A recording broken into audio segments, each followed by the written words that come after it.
तो आज हम लोग पढ़ेंगे फार्मेकोथेरापेटिक के इम्पोर्टेंट क्वेश्चन और उनके आंसर। ये समझिए एक तरीके से रिवीजन है आपका, बहुत सारे टॉपिक्स इसके अंदर हम कवर करेंगे। ठीक है, तो यहाँ पे कुछ डिस्क्लेमर है कि ये आपको एक तरीके से रिवाइज करा रहे हैं हम, एक तरीके से समझिए कि एग्जाम की तैयारी करा रहे हैं, लेकिन ये एक गेस पेपर है, गारंटी नहीं है किसी भी चीज़ की कि आप इसको पढ़ेंगे तो पास ही हो जाएंगे। हम ऐसी गारंटी नहीं लेते हैं, इसलिए कि हम इंसान हैं और हम ऐसा नहीं कर पाते। हमारे पास कोई ऐसी मतलब स्पेशल पावर नहीं है कि जिसके ज़रिए से हम आपको ये बता सकें कि यही आएंगे तो एग्जैक्ट यही आएंगे।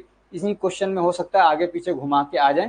ठीक है, तो हम लोग पढ़ रहे हैं फार्मेकोथेरापेटिक के इंपॉर्टेंट क्वेश्चन और उनके आंसर। तो पहला क्वेश्चन है, डिस्क्राइब फार्मेकोथेरापेटिक एंड स्कोप ऑफ फार्मेकोथेरापेटिक। फार्मेकोथेरापेटिक क्या है, यानी सब्जेक्ट का थोड़ा सा इंट्रोडक्शन देना है और फिर इसका स्कोप बताना है कि इसका स्कोप क्या है। तो फार्मेकोथेरापेटिक एक ऐसा ब्रांच है, साइंस की एक ऐसी ब्रांच है जिसके अंदर हम लोग बीमारियों के बारे में पढ़ते हैं। समझ रहे हैं, जिसमें आपके सिलेबस में जो दिया है वही इसकी डेफिनेशन है, समझ लीजिए। जिसमें हम बीमारी के बारे में पढ़ते हैं कि उनकी वो बीमारी का कॉज क्या है, एटियोलॉजी जिसको बोलते हैं, पैथोजेनेसिस क्या है उसका, बीमारियों के सिम्टम्स क्या होते हैं, उसका ट्रीटमेंट हम कैसे यूज़ कर सकते हैं अपने डेली लाइफ में कुछ चेंजेस के ज़रिए से, और क्या कहते हैं और मतलब दवाओं के ज़रिए से कैसे बीमारी को हम लोग दूर कर सकते हैं। तो फार्मेकोथेराप्यूटिक ये क्या है, दो वर्ड से मिलकर बना है, फार्माकोन से जिसका मतलब होता है ड्रग, और दूसरा है थेरेपी जिसका मतलब होता है अप्लाई। ठीक है, तो दवा को अप्लाई करके ट्रीटमेंट, ये हो गया आपका फार्मेकोथेरापेटिक। ठीक है, अब इसका स्कोप की बात करें तो स्कोप तो आपको बनाना है इसमें खुद से ही, समझ रहे हैं, कोई मुश्किल चीज़ नहीं है। बस जैसे कि आप देखो, मतलब कोई डॉक्टर बन रहा है तो वो कौन कौन से काम कर रहा है, समझ लो कि फार्मेकोथेरापेटिक करके वही सारे काम करेगा। या कोई मेडिकल स्टोर चला रहा है तो वो कौन से काम कर रहा है, तो समझ लो वही काम क्या है, फार्मेकोथेरापेटिक जो पढ़ा हुआ वही काम करेगा। ठीक है, तो जिसके पास इसका नॉलेज है तो वो क्या है, ट्रीटमेंट वाले फील्ड में काम कर सकता है, यानी बीमारियों का इलाज कर सकता है। जिसके पास क्या कहते हैं फार्मेकोथेरापेटिक का नॉलेज है वो क्या है, डायग्नोस्टिक लेबोरेटरी के अंदर जाके काम कर सकता है। उनके साथ में इसको डिग्री तो इस चीज़ की नहीं दी जा रही है, लेकिन अगर वहाँ जाएगा तो सीख के इस काम को वो कर सकता है। लेकिन इस बात, ये पढ़ने के बाद उसको इस चीज़ की डिग्री नहीं दी जा रही है, समझ रहे हैं। उसके अलावा क्या कहते हैं, फार्मेकोथेरापेटिक का अगर इसको नॉलेज है तो इसको एक तरीके से फाउंडेशन लेवल मिल जाता है, एक तरीके से इसकी बेस बन जाती है, और उसके बेसिस पे ये आगे क्या है फर्दर स्टडीज कर सकता है, डिटेल स्टडीज कर सकता है बीमारियों की, डिसीज की, समझ रहे हैं, जैसे कि डेमोग्राफी वगैरह हो गया, इस टाइप की चीज़ों में जाके वो कर सकता है। उसके अलावा क्या कहते हैं, जिसको इसके बारे में नॉलेज है अच्छे से, तो अपने आप को बीमारियों से बचा सकता है और दूसरों को भी क्या है बीमारियों से बचा सकता है। ये अपने घर वालों को बचा सकता है बीमारियों से। उसको पता है कि लाइफ के अंदर कैसे उनको अपने आप को मेंटेन करके रखना है, क्या चीज़ें खाना है क्या नहीं खाना है, कैसे बीमारियों में एक दूसरे के साथ में रिएक्ट करना है, सारी चीज़ें इसको आ जाएंगी। उसके अलावा क्या कहते हैं, the person has knowledge of pharmacotherapeutic can make a community healthy, और ये अपने कम्युनिटी को भी क्या है हेल्दी रख सकता है। लेकिन आज तो बिना पैसे के कोई काम नहीं होता है, तो पैसे लेके भी क्या है हेल्दी रख सकता है, सस्ता इलाज कर सकता है, रेशनल यूज ऑफ मेडिसिन कर सकता है, क्या कहते हैं जो बैक्टीरियल रेजिस्टेंस है उससे बचा सकता है, एंटीमाइक्रोबियल रेजिस्टेंस जो होता है उससे लोगों को बचा सकता है। ऐसे क्या कहते हैं, जिसको क्या कहते हैं फार्मेकोथेरापेटिक का नॉलेज है वो क्या कहते हैं रिसर्च और डेवलपमेंट के फील्ड में जा सकता है, दवाओं वगैरह के, समझ रहे हैं। तो ये जो आपने पढ़ रहे हैं तो इसके बारे में पूछे या कहीं और पूछे, जैसे कम्युनिटी फार्मेसी के बारे में पूछ रहा है कि जो कम्युनिटी फार्मासिस्ट वो क्या कर सकता है, तो इसी में से थोड़ा सा मिलता जुलता के इलाज करेगा, यही सारी चीज़ें रहेंगी, समझ रहे हैं ना। तो अपना थोड़ा सा दिमाग लगा के आपको इसको बनाना है। ये मेन क्वेश्चन यहाँ से शुरू हो रहा है, explain the rational use of drug. Rational use of drug क्या है इसको बताना है, और स्टैंडर्ड ट्रीटमेंट गाइडलाइंस क्या है STG, ये देखेंगे क्वेश्चन। इन दोनों में से कोई एक हर बार पूछा ही जाता है, ज्यादातर देखेंगे आप क्वेश्चन पेपर उठा के। अभी न्यू सिलेबस के अकॉर्डिंग तो 2 ही 3 बार पेपर हुए हैं, तो हर साल इसको ना कहीं से घुमा के पूछेगा। ठीक है, तो रेशनल यूज ऑफ मेडिसिन क्या होता है, it means to provide right drug to a right patient in appropriate dose for an appropriate time period, यानी जो फ्रीक्वेंसी है टाइम की, ठीक है, which is suitable for clinical requirement at lowest cost. तो सबसे मतलब सब मिला जुला के बात यह है कि सही मतलब जो भी पेशेंट है, पेशेंट को सही दवा सही अमाउंट में सही डोज में और क्या कहते हैं फेयर प्राइस में उसको प्रोवाइड करा देना, जो कि जिससे उसकी बीमारी ठीक हो जाए, समझ रहे हैं। जैसे कि मान लीजिए 2 दवाएं हैं, एक ही बीमारी को ट्रीट करने के लिए एक ही जैसे काम कर रही हैं, एक क्या है बहुत महंगी है, दूसरी क्या है मतलब इकोनॉमिकल है, आराम से मतलब आदमी एफोर्ड कर सकता है, तो क्यों बहुत महंगी वाली दवा खिलाए हम उसको। समझे, तो रेशनल यूज ऑफ मेडिसिन कि सस्ती भी हो और उसके लिए इफेक्टिव भी हो, काम भी चल जाए और सही डोज में आदमी को मिल जाए, तो ये होता है रेशनल यूज ऑफ मेडिसिन। ठीक है, ये क्वेश्चन एक आध नंबर का, 2 नंबर का पूछा जाता है कि रेशनल यूज ऑफ मेडिसिन क्या है। तो सही पेशेंट को सही दवा सही डोज में सही टाइम पे और लोवेस्ट कॉस्ट में या सही कॉस्ट में प्रोवाइड करा देना, तो सब में ठीक ठीक लगा देना, हो जाएगा। ठीक है, अब ये कि क्या कहते हैं रेशनल यूज ऑफ मेडिसिन में क्या फैक्टर्स हैं, किन चीज़ों को ध्यान देना चाहिए। तो जो भी मतलब क्या कहते हैं आप प्रैक्टिस कर रहे हैं वो एविडेंस बेस्ड होना चाहिए, यानी उस पर रिसर्च हुई हो, किसी ने उस पर क्या है एक्सपेरिमेंट वगैरह कर रखा हो। इंडिविजुअल पेशेंट असेसमेंट, जब भी आप इलाज करने जाएंगे तो हर पेशेंट को क्या है अच्छे से उसका चेकअप करेंगे, उसको टेस्ट करेंगे, इसलिए कि हर आदमी अपने आप में यूनिक होता है, तो इसलिए उसके अकॉर्डिंग क्या है दवा को चूज करना है। ऐसे क्या कहते हैं डायग्नोसिस की जरूरत पड़ती है बीमारियों को सही से चेक करने के लिए, तो उसका डायग्नोसिस वगैरह कराना, जैसे कि किसी को इन्फेक्शन है तो किस टाइप का इन्फेक्शन है पता चल जाएगा, तो उसी के अकॉर्डिंग हम क्या है उसको दवा देके जल्दी ठीक कर सकते हैं। एक बात और ध्यान में रखना जरूरी होता है इलाज करते समय कि बेनिफिट वर्सेस रिस्क, समझ रहे, रिस्क रिवॉर्ड रेशियो जिसको बोलते हैं, रिस्क रिवॉर्ड रेशियो, यानी हम जो उसको दवा दे रहे हैं उस दवा को देने से कहीं ऐसा तो नहीं कि नुकसान ज्यादा हो रहा है और फायदा कम हो रहा है, तो इसका भी ध्यान देना है कि भाई रिस्क उसमें अगर है तो रिस्क अगर कम है तभी उस दवा को यूज करेंगे, अगर रिस्क ज्यादा है तो उस दवा को यूज नहीं करना है। अब क्या कहते हैं और ध्यान देने की जरूरत क्या होती है, कितना डोज उसको हम लोग दे रहे हैं और उसका ड्यूरेशन क्या है, यानी कितनी देर के बाद ये दवा उसको देना है। पेशेंट को मॉनिटर करने की भी जरूरत पड़ती है, कहीं उसको क्या कहते हैं एडवर्स इफेक्ट वगैरह तो नहीं आ रहे हैं। ऐसे पेशेंट को काउंसलिंग की जरूरत पड़ती है, कॉस्ट इफेक्टिव मेडिकेशन उसको प्रोवाइड करेंगे, यानी जैसी दवा हम लोग जितना कॉस्ट उससे ले रहे हैं तो इतनी दवा तो उसके उस लायक दवा उसको देना है। ये नहीं कि हाई रेट में तो हम क्या मतलब उसका पैसा उससे खूब ले रहे हैं और दवा एकदम जेनरिक वाली एकदम लो कैटेगरी की रद्दी वाली दे रहे हैं, तो ऐसा नहीं चाहिए, कॉस्ट इफेक्टिव होना चाहिए, जैसा पैसा वो खर्च कर रहा है वैसे ही उसको इफेक्ट भी तो मिलना चाहिए।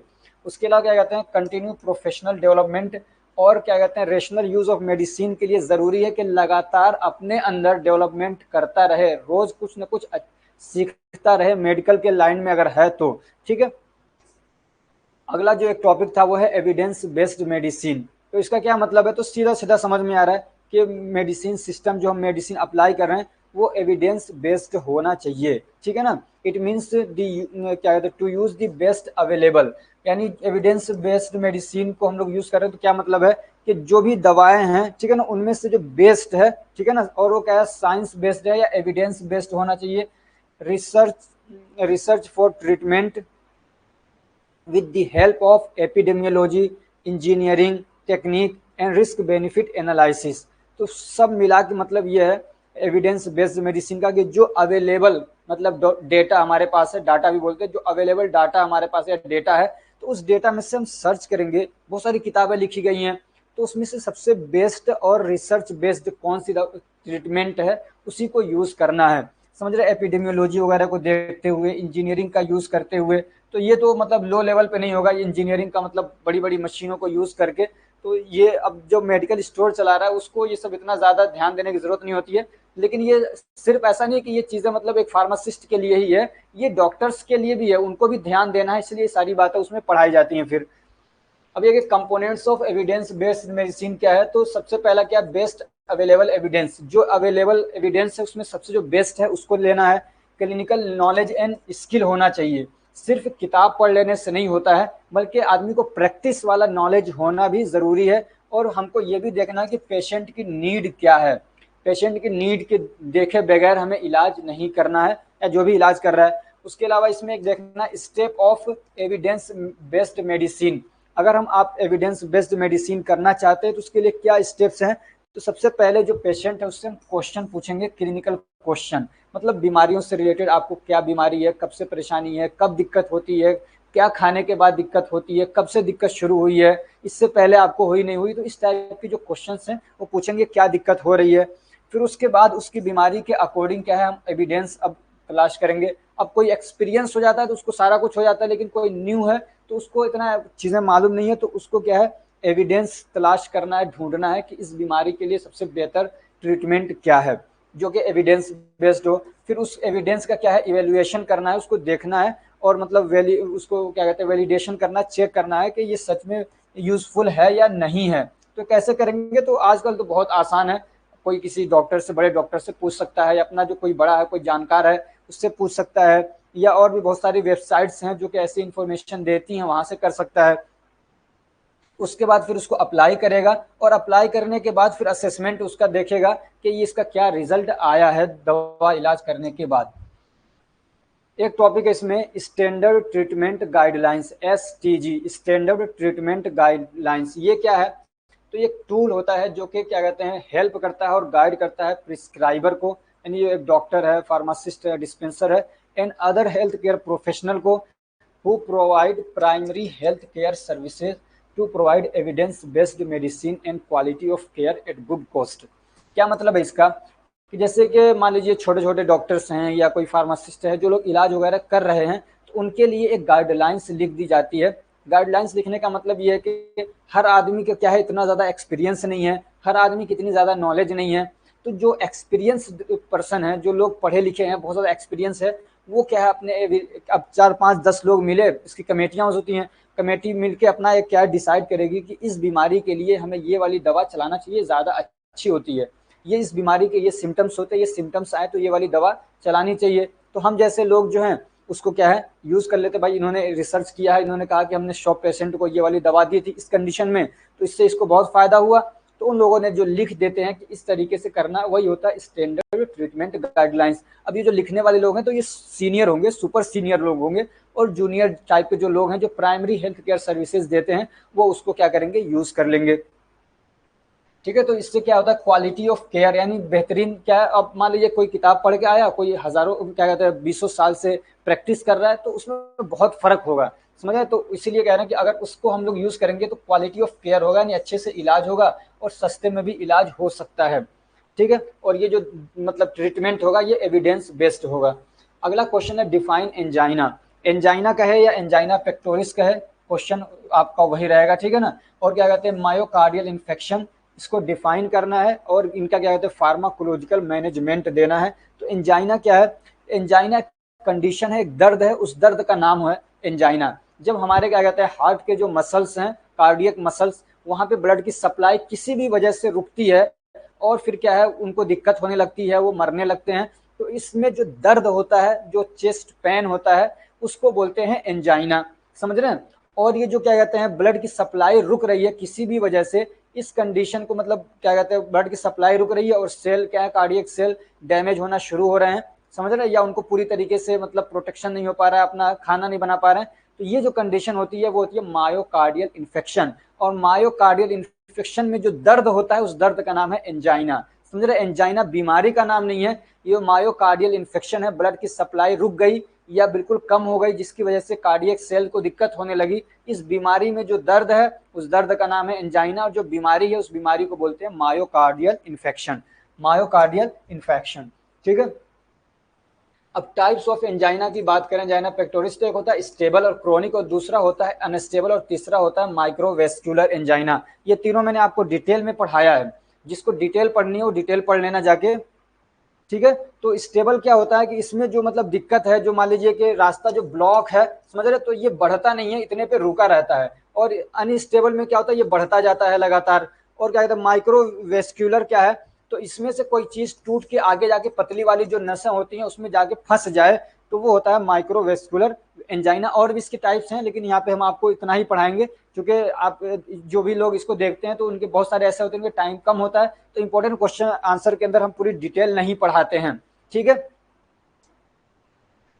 फार्माकोलॉजिकल मैनेजमेंट की बात करें तो इसमें हम लोग वो दवाएं देखें। अब देख रहे हैं क्या हो रहा है, ब्लॉकेज हो रहे हैं, तो हम ऐसा करेंगे कि ब्लड की सप्लाई ज्यादा से ज्यादा हो, तो हम लोग क्या करेंगे, नाइट्रेट्स देते हैं। तो ये भी एक तरीके क्या है, मतलब ब्लड वेसल्स को डायलेट कर देते हैं, जैसे कि नाइट्रोग्लिसरीन हो गया, आइसोसोर्बाइड डाइनाइट्रेट, ये पढ़ के आए हैं, क्या कहते हैं, फार्माकोलॉजी के अंदर भी पढ़े हैं, फार्मास्यूटिकल केमिस्ट्री के अंदर भी पढ़े हैं। तो एक दो दवाओं के नाम क्या है, याद कर लेंगे। ये ब्लड वेसल्स को डायलेट कर देते हैं, सबलिंगुअल रूट से देते हैं इसको, और फौरन क्या है, जब ब्लड की सप्लाई होने लगती है तो आदमी को क्या कहते हैं, रेस्ट, आराम मिल जाता है, रिलीफ मिलता है।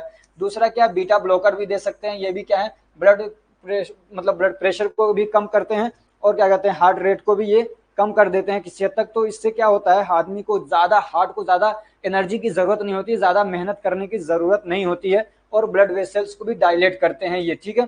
तीसरा क्या है, कैल्शियम चैनल ब्लॉकर, इसमें एक दवा आती है मेटोप्रोलोल, तो वो हार्ट को थोड़ा सा मजबूती भी देती है, कंट्रैक्शन फोर्स ऑफ हार्ट को बढ़ाती है। कैल्शियम चैनल ब्लॉकर तो ये भी इसी तरीके से काम करते हैं, ब्लड वेसल्स को ये भी क्या है डायलेट कर देते हैं, तो ज्यादा हमारे हार्ट को मेहनत नहीं करनी पड़ती और कोरोनरी आर्टरीज जो है वो डायलेट हो जाएंगी, तो ब्लड आसानी से क्या है पहुंच पाएगा।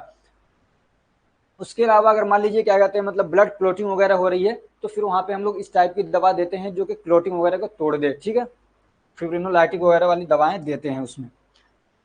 तो ये था आपका एंजाइना और मायोकार्डियल क्या है इन्फेक्शन। दूसरा क्या था, मायोकार्डियल इन्फेक्शन। क्या है मायोकार्डियल इन्फेक्शन, तो आपको मैंने बता दिया कि एक बीमारी है, इसमें होता क्या है कि मतलब ब्लॉकेज हुआ, ठीक है, तो अब उस ब्लॉकेज को या तो दवा वगैरह से ठीक हो गया तो सही है, वरना तो फिर क्या होता है जो आर्टरीज ब्लॉक हो गई हैं, यानी आर्टरीज जो ब्लड लेके जाती हैं हमारे हार्ट की तरफ, अगर वो नहीं खुल पा रही है तो फिर क्या है सर्जिकल प्रोसीजर करने की जरूरत पड़ती है, यानी ऑपरेशन करने की जरूरत पड़ती है, जिसको हम लोग एंजियोप्लास्टी बोलते हैं। क्या बोलते हैं, एंजियोप्लास्टी। तो उसके अंदर हम लोग क्या करते हैं, इसी हमारी जो ब्लॉकेज है इसके अंदर हम लोग एक रिंग जैसा लाके यहाँ पे फिट कर देते हैं, तो ये इसको खोल के रख देता है, ठीक है ना। तो कैथेटर के थ्रू हम करते हैं, उसके अंदर इंसर्ट करते हैं और बैलून जाके वहां पे हम उसको फुला देते हैं, इन्फ्लेटेड करते हैं, ठीक है ना, जहाँ पे ब्लॉकेज है उस जगह पे, ताकि हम उस आर्टरी को एक्सपेंड कर सकें, चौड़ा कर सकें, और फिर उसके बाद एक रिंग होता है जिसको स्टेंट बोलते हैं, उसको वहां पे प्लेस कर देते हैं, जो कि उसको नसों को खोल के रखता है। तो ये होता है एंजियोप्लास्टी। तो मायोकार्डियल इन्फेक्शन का मैनेजमेंट ये है, इस तरीके से करेंगे। और फिर क्या कहते हैं, जब एंजियोप्लास्टी हो जाता है तो कुछ दवाओं वगैरह की जरूरत पड़ती है, ठीक है ना। एक तो मतलब ये कि तो दवाओं की जो जरूरत पड़ती है, मान लीजिए ब्लड वेसल्स अगर क्लोटिंग वगैरह हुई है, उसको तोड़ने की जरूरत पड़ रही है तो वो देंगे। अगर क्या कहते हैं ब्लड बहुत ज्यादा गाढ़ा है तो उसको पतला करने की जरूरत पड़ रही है तो वो देंगे। या क्या कहते हैं कई बार ऐसा होता है उनको कोई दवा की जरूरत नहीं होती है, या कई बार ऐसा होता है कि जो मतलब यहाँ पे ब्लॉकेज जैसा हो रहा था उसको रोकने वाली दवाएं देते हैं, ब्लड वेसल्स को डायलेट करने वाली दवाएं देते हैं, समझ रहे हैं, जैसे कि एंजाइना में दे रहे हैं। तो वही सारी दवाएं, अगर दवाएं पूछे इसमें तो पहले तो आपको ये लिखना है, और फिर जो एंजाइना के अंदर आपने पढ़ा है जो दवाएं देते हैं वही आप इसमें भी डाल देंगे, ठीक है ना। लेकिन ऐसा नहीं है कि हर जितनी दवाएं उसमें चल रही है इसमें भी उतनी ही देने की जरूरत पड़े, ऐसा नहीं है। अगला क्वेश्चन है, give the etiopathogenesis and pharmacological management of asthma and define COPD. जो चीज हम अस्थमा का पढ़ेंगे ना, पैथोजेनेसिस वगैरह तकरीबन सेम उस सीओपीडी का भी वही रहेगा। अब इन दोनों में से किसी एक को पूछ लेता है, ठीक है ना। अस्थमा का ज्यादा पूछता है, लेकिन सीओपीडी को भी आपको तैयार करना, तो हम एक को तैयार करेंगे इसकी सारी चीजें, तो हमारा क्या कहते हैं दूसरा सीओपीडी भी तैयार हो जाएगा। अच्छा, कितने लोगों को सीओपीडी का फुल फॉर्म मालूम है, जल्दी से कमेंट करें। तो सीओपीडी का फुल फॉर्म क्या है इसको जल्दी से बताइए। तो अस्थमा क्या होता है, अस्थमा एक क्रोनिक इन्फ्लामेटरी डिसऑर्डर है। क्या है, क्रोनिक इन्फ्लामेटरी डिसऑर्डर है। क्रोनिक मतलब पुरानी, यानी धीरे धीरे डेवलप होने वाली बीमारी है, ठीक है, लंबे समय तक, और ये फिर मतलब रिवर्स हो सकता है, लेकिन क्रोनिक डिसीज है। इन्फ्लामेटरी यानी इसके अंदर इन्फ्लामेशन हो जाता है, in which the bronchial airways become swollen and in नहीं है ये एंड है, and narrowed and cause difficulty in air flow और ऑब्स्ट्रक्शन इन एयर फ्लो।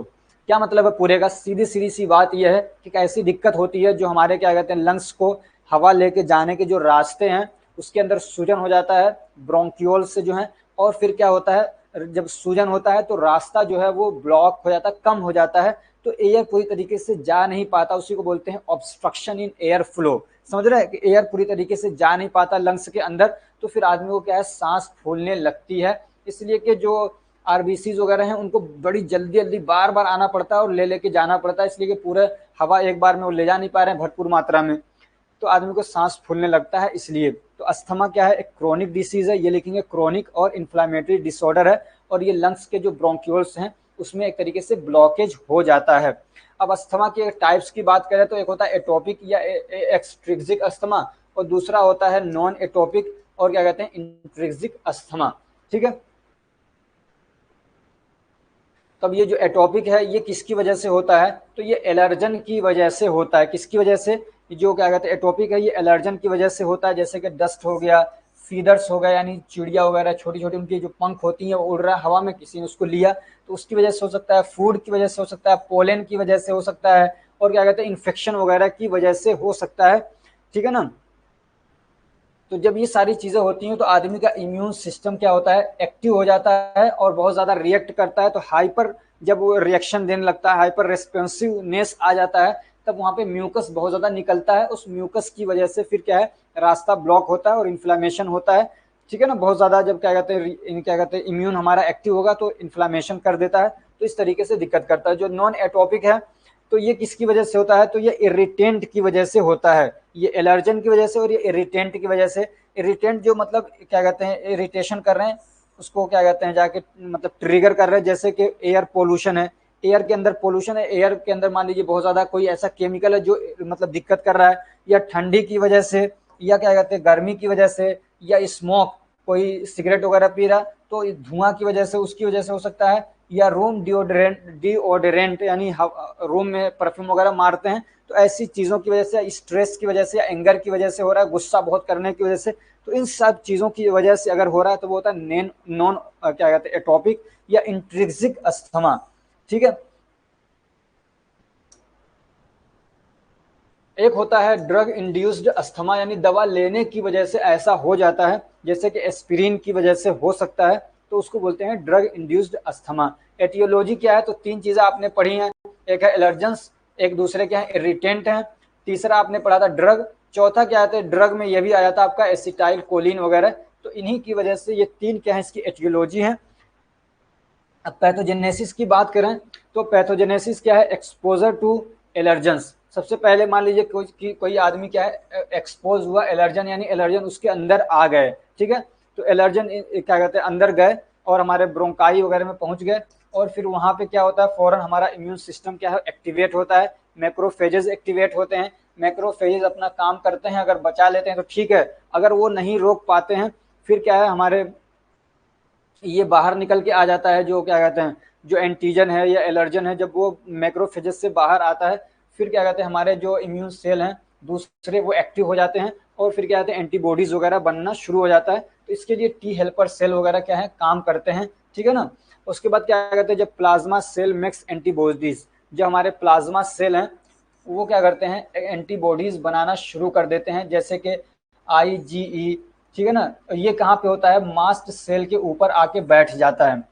जैसे आपको इसकी डिटेल वीडियो एक बार देख लेना, मैं आपको जल्दी जल्दी से बता रहा हूँ कि जब भी कोई एंटीजन आए तो पहले हमारे क्या करते हैं जो मैक्रोफेजेस वो काम करते हैं, अगर वो मतलब उसको रोक लिए मार दिए तो ठीक है, अगर नहीं उसको कंट्रोल कर पाते हैं तो मैक्रोफेजेस के बाहर आके बैठ जाता है एंटीजन, फिर हमारा इम्यून सिस्टम एक्टिव होता है और फिर क्या है उसके अगेंस्ट एंटीबॉडीज बनाने लगते हैं। वो जो आया उसको तो मारते हैं और एंटीबॉडीज हमारी बन जाती है, और मास्ट सेल के ऊपर एंटीबॉडीज हमारी क्या है एक्टिव होकर बैठी रहती हैं। अब जो दोबारा वो एलर्जन आता है तो फौरन ये हमारी जो एंटीबॉडीज है ना वो क्या है मास्ट सेल के अंदर एक मतलब मैसेज भेजती हैं। एक तो वो एंटीजन आया उसके साथ रिएक्ट करती है, उसके साथ लड़ाई करती हैं, और अंदर एक अलार्म भी भेज देती हैं कि देखो हमारी लड़ाई हो रही है। एक तरीके से हमारा जो एनिमी है, जो एंटीजन बाहर से आया है, तो जो मास्ट सेल है ना अपने अंदर के कुछ प्रोटीन्स वगैरह को तोड़ के कुछ केमिकल्स वगैरह बनाना शुरू कर देता है। और जब वो केमिकल बनाता है तो केमिकल कौन से प्रोड्यूस करता है, हिस्टामिन हो गया, प्रोस्टाग्लैंडिन हो गया, ल्यूकोट्राइन्स हो गया, हिस्टामिन हो गया, प्रोस्टाग्लैंडिन, ल्यूकोट्राइन्स, ये सब जब रिलीज होते हैं साइटोकाइंस, तो ये क्या करते हैं फिर वहाँ पे इन्फ्लामेशन कराते हैं, और फिर इन्फ्लामेशन होने के बाद वहाँ से क्या है म्यूकस का प्रोडक्शन होता है। इन्फ्लामेशन कराते हैं इसलिए कि जो और दूसरे हमारे इम्यून सेल हैं WBCs वगैरह हैं वो वहाँ आसानी से आ सकें। ठीक है ना। तो ये सारी चीज़ें होती हैं, और जब क्या कहते हैं ये यहाँ से एक्सेस अमाउंट में क्या कहते हैं म्यूकस भी रिलीज होने लगता है, और ये इसकी ज़रूरत भी होती है, लेकिन ज़्यादा अमाउंट में होता है तो दिक्कत करने लग जाता है ये।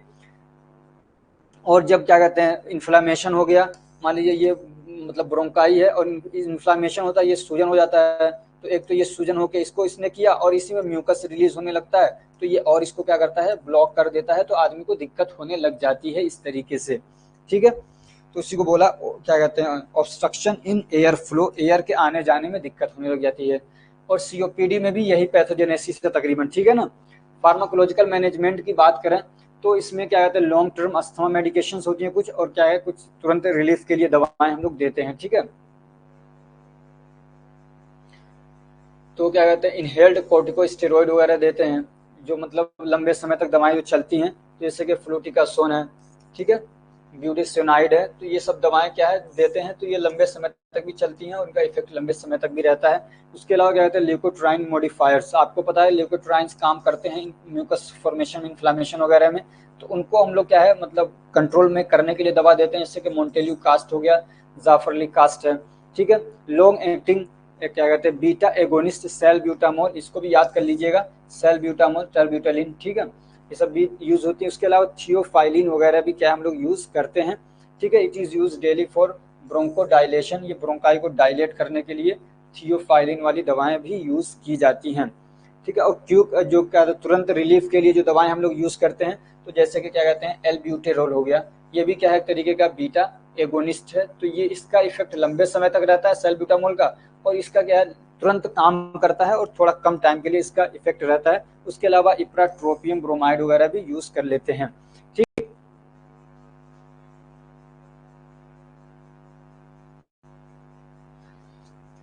अब ये एक टॉपिक था इसमें सीओपीडी, इसको बड़ा करना चाहिए था, ये छोटा रह गया है। क्या है सीओपीडी? तो सीओपीडी का आपका फुल फॉर्म आपने पता चल गया आपको कि सीओपीडी क्या होता है। क्रोनिक ऑब्स्ट्रक्टिव पल्मोनरी डिसीज, इसमें तो बड़ा है ये, ठीक है। तो क्या कहते हैं अकॉर्डिंग टू WHO सीओपीडी क्या है, COPD is a lungs disease, ये क्या है तरीके का लंग्स डिसीज है, and define as the chronic obstructive pulmonary या लंग्स एयर फ्लो। और इसमें होता क्या है कि क्रोनिक होता है और ऑब्स्ट्रक्शन होता है लंग्स में के एयर फ्लो का, लंग्स में हवा जो आ जा रही है, जैसे कि अस्थमा में दिक्कत हो रही थी, ऐसे इसमें भी होता है, ठीक है ना। That interfere with the normal breathing, और फिर उसकी वजह से आदमी जो नॉर्मली सांस लेता है वो नहीं ले पाता है। और ये जो बीमारी है ये फुल्ली क्या है, फुल्ली रिवर्सिबल नहीं है, ये क्या है फुल्ली रिवर्सिबल नहीं है। अगर किसी को एक बार सीओपीडी हो गया तो अब ये कोई चाहे कि पूरी तरीके से ठीक हो जाए, तो ऐसा नहीं है। अस्थमा ठीक हो सकती है, अस्थमा की जो बीमारी है वो ठीक हो सकती है, ठीक है ना। अब इसको क्या कहते हैं अलग अलग दूसरे भी नाम से जाना जाता है सीओपीडी को, ठीक है। तो ये आप देख लीजिए एक बार कि सीओपीडी को अलग अलग किस किस नाम से जाता है, कोल्ड के नाम से भी जाना जाता है।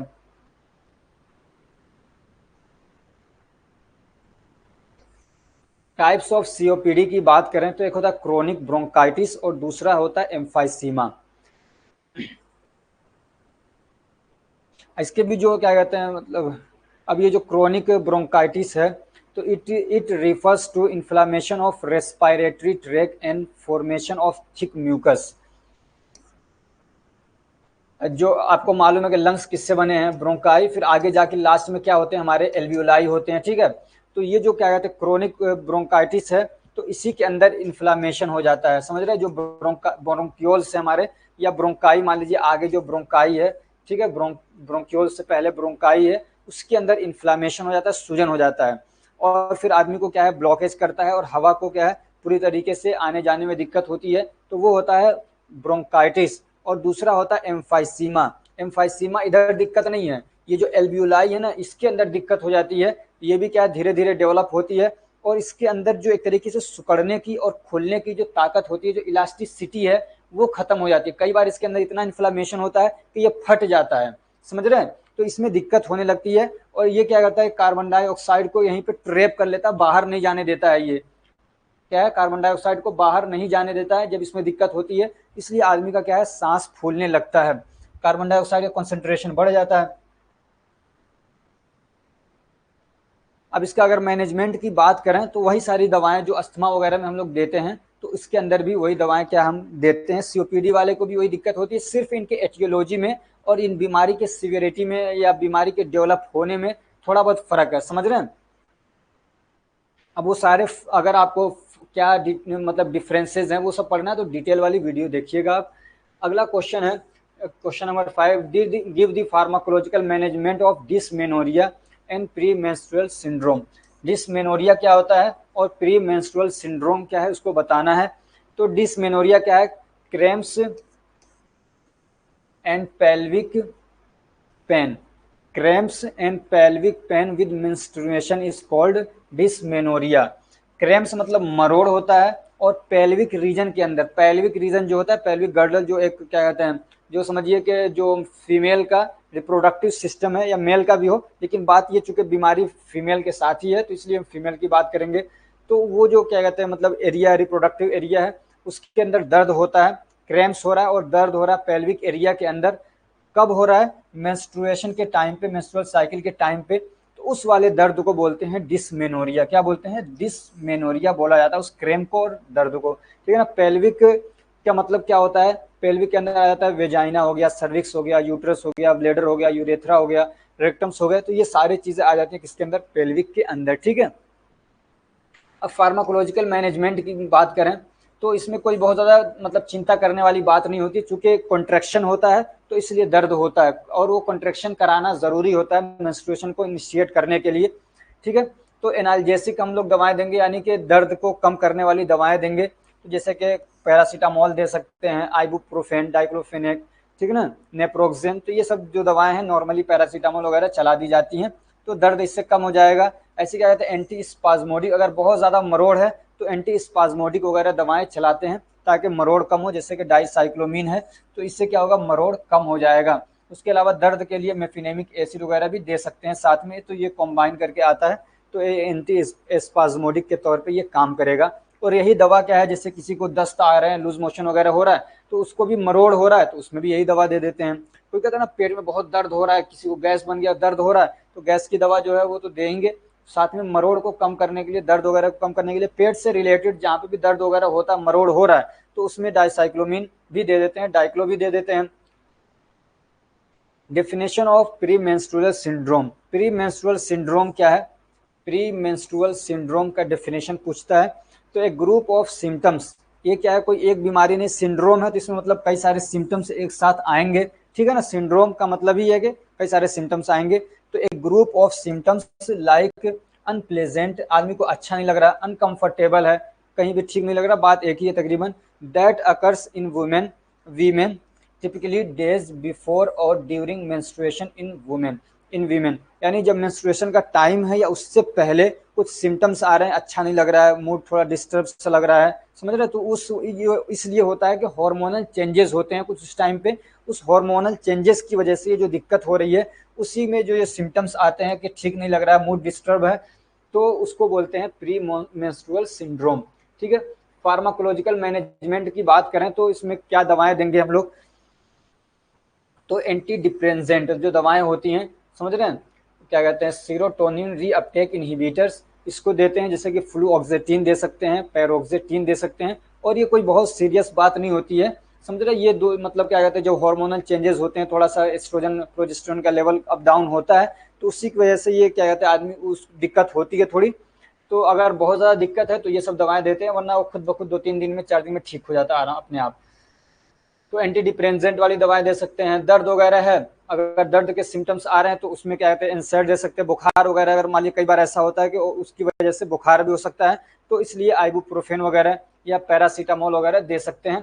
ठीक है। उसके अलावा क्या कहते हैं diuretics, स्पाइरोनोलेक्टोन in case of excessive body fluid, अगर बॉडी के अंदर फ्लूइड बहुत ज़्यादा है, साल्ट बहुत ज़्यादा है, ब्लॉटिंग हो रही है, यानी ऐसा लग रहा है कि मतलब पानी जमा सा हो गया, कुछ ब्लॉटिंग हो रही है, भरा भरा सा लग रहा है, तो उसमें डायूरेटिक देने की जरूरत पड़ सकती है, लेकिन नॉर्मली देने की जरूरत नहीं है। उसके अलावा क्या कहते हैं हार्मोनल कॉन्ट्रासेप्टिव पिल्स की जरूरत भी पड़ जाती है। This stops ovulation and prevent symptoms of pre menstrual due to ovulation, समझे? तो ये मतलब हाई लेवल की दवाएं हैं, वैसे नॉर्मली इनको दी नहीं जाती हैं, लेकिन जैसे कि बहुत ज़्यादा दिक्कत हो रही है, समझ रहे हैं, तो इसमें क्या कहते हैं जो ओरल कॉन्ट्रासेप्टिव पिल्स वगैरह हैं या हार्मोनल कॉन्ट्रासेप्टिव पिल्स हैं उसको दे सकते हैं, तो वो ओवुलेशन को रोक देंगे, तो फिर दर्द वगैरह नहीं होगा। तो ओवुलेशन को रोकना नहीं चाहिए, कोई अच्छी चीज़ नहीं है, जो नेचुरल है उसको ऐसे होना चाहिए। तो थोड़ा सा दर्द वगैरह की दवा देके इसको मैनेज किया जा सकता है। अगला क्वेश्चन है give the clinical manifestation of hypo and hyperthyroidism. ये टॉपिक आपको मैंने क्या कहते हैं फार्माकोलॉजी के अंदर भी पढ़ाया है, ये फार्माकोलॉजी में आया है ना, उसमें डिटेल में आया है कि हाइपो और हाइपरथायरॉयडिज्म क्या है। तो मुझे नहीं लगता कि यहाँ पे फिर से पढ़ाने की जरूरत है, लेकिन जल्दी जल्दी मैं आपको पढ़ा रहा हूँ सिर्फ कि हाइपोथायरॉयडिज्म क्या होता है कि थायराइड हार्मोन का लेवल कम हो गया। ठीक है ना। थायराइड हार्मोन में आ जाते हैं आपके T3 और T4, तो इसका लेवल कम हो गया। तो उसको हम लोग बोलेंगे हाइपोथायरॉयडिज्म। उसमें सिम्टम्स क्या आएंगे, कॉन्स्टिपेशन हो सकता है आदमी को, डिप्रेशन हो सकता है, हाई ब्लड कोलेस्ट्रॉल लेवल हो सकता है हाइपो वाले में, स्किन ड्राई हो सकती है, ऐसी क्या कहते हैं heavy and frequent menstrual cycle हो सकता है, टिंगलिंग इन हैंड्स, झुंझुनाहट सी हो सकती है हाथ पैर के अंदर, और क्या कहते हैं जो सेक्सुअल डिजायर है उस वो कम हो सकता है, लिबिडो हो सकता है, ठीक है। और इसमें हाइपो वाले में क्या कहते हैं वेट बढ़ जाता है, ठीक है ना। गेन्स गेन्स अब फार्माकोलॉजिकल मैनेजमेंट की बात करें तो इसमें क्या करेंगे हम लोग, लेवल को बढ़ाना उसको तो लीवोथायरोक्सिन दे सकते हैं, ठीक है ना, लियोथायरोनिन दे सकते हैं, या दोनों का जो कॉम्बिनेशन आता है दोनों को दे सकते हैं। और हाइपरथायरॉयडिज्म क्या है कि लेवल बढ़ गया है, हाइपो मतलब कम हो गया, हाइपर मतलब थायराइड हार्मोन का लेवल क्या है बढ़ गया है, तो उसको क्या बोलते हैं हम लोग हाइपरथायरॉयडिज्म बोलते हैं। अब इसके क्या कहते हैं क्लिनिकल मैनिफेस्टेशन की बात करें तो उसका जो था ना सारा उल्टा हो जाएगा, उसमें गेट क्या कहते हैं वेट गेन हो रहा था तो इसमें वेट आदमी का कम होने लग जाएगा, भूख बहुत ज्यादा लगेगी लेकिन फिर भी आदमी का वेट नहीं बढ़ेगा, और क्या कहते हैं मेंस्ट्रुअल जो क्या कहते हैं सिस्टम है वो डिस्टर्ब हो जाएगा, आदमी को बेचैनी से रहेगी, डायरिया हो सकता है, बहुत ज्यादा पसीना, देखते हैं ना हाथ वगैरह भीग जाता है बहुत ज्यादा लोगों का, तो उनके अंदर समझिए कि ये थायराइड का लेवल थोड़ा बढ़ा हुआ है, स्लीप प्रॉब्लम हो जाएगा, और क्या कहते हैं थायराइड ग्लैंड के अंदर सूजन हो सकता है। नॉन फार्माकोलॉजिकल मैनेजमेंट की बात करें अगर तो क्या कहते हैं एक्सरसाइज वगैरह करना चाहिए, स्ट्रेस मैनेजमेंट, डाइट को थोड़ा सा ध्यान रखना चाहिए, क्या कहते हैं फ्रूट्स वगैरह हैं, वेजिटेबल्स वगैरह हैं जिनके अंदर क्या कहते हैं आयोडीन ज़्यादा मात्रा में है, जिंक है, आयरन है, कॉपर है, सेलेनियम, विटामिन ए और डी है, तो उनको थोड़ा सा क्या है डिक्रीज करना चाहिए इन सब चीज़ों को, ठीक है ना, जिनके अंदर ये सारी चीज़ें हैं उनको क्या है डाइट में थोड़ा सा कम करना चाहिए। फार्माकोलॉजिकल मैनेजमेंट की बात करें तो चूंकि ये हार्मोन का लेवल बढ़ा हुआ तो उस हार्मोन को कम करना है, तो कई बार ऐसा होता है कैंसर की वजह से ऐसा होता है, सेल उसके ज्यादा हो गए तो ज्यादा बना रहे हैं, तो इसलिए उसमें हम लोग ऐसी दवा देते हैं जैसे कि मेथिमाजोल है, ठीक है ना, तो ये सब क्या करेंगे उसको सेल को डैमेज करते हैं और उसको रोकने की कोशिश करते हैं। ग्लूकोकोर्टिकॉइड्स वगैरह भी देते हैं, तो ये T4 को T3 में कन्वर्ट होने से रोकता है, T3 ज्यादा मतलब पावरफुल होता है और T4 कम होता है, तो ये कहता है कि T4 ही बना के रखेगा, T3 नहीं बनने देता है, ठीक है। तीसरी एक दवा हम लोग इसको भी कैंसर ही के ट्रीटमेंट में यूज करते हैं, रेडियो एक्टिव आयोडीन, तो ये भी डिस्ट्रॉय करते हैं थायराइड के जो सेल्स हैं उनको, और फिर थायराइड हार्मोन को कम करते हैं, लेकिन बहुत ध्यान से देने की जरूरत होती है वरना हाइपोथायरॉयडिज्म हो जाता है, अगर मतलब क्या कहते हैं ज्यादा दिया ओवरडोज किया, ठीक है ना, तो आदमी को क्या है हाइपोथायरॉयडिज्म हो सकता है।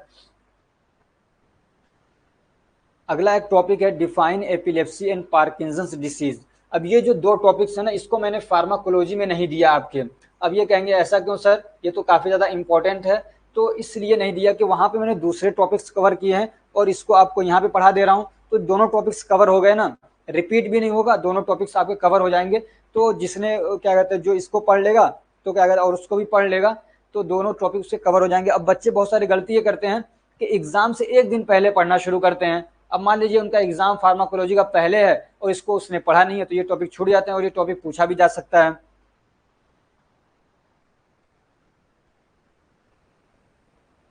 हेलो। हाँ बोलिए। जी बताइए। अभी क्लास ले रहा था कुछ। मुझे मुझे ना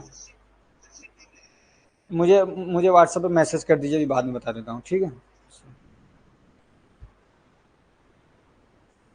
तो एपिलेप्सी क्या है, पार्किंसंस डिसीज क्या है, इनको हम लोग पढ़ लेते हैं।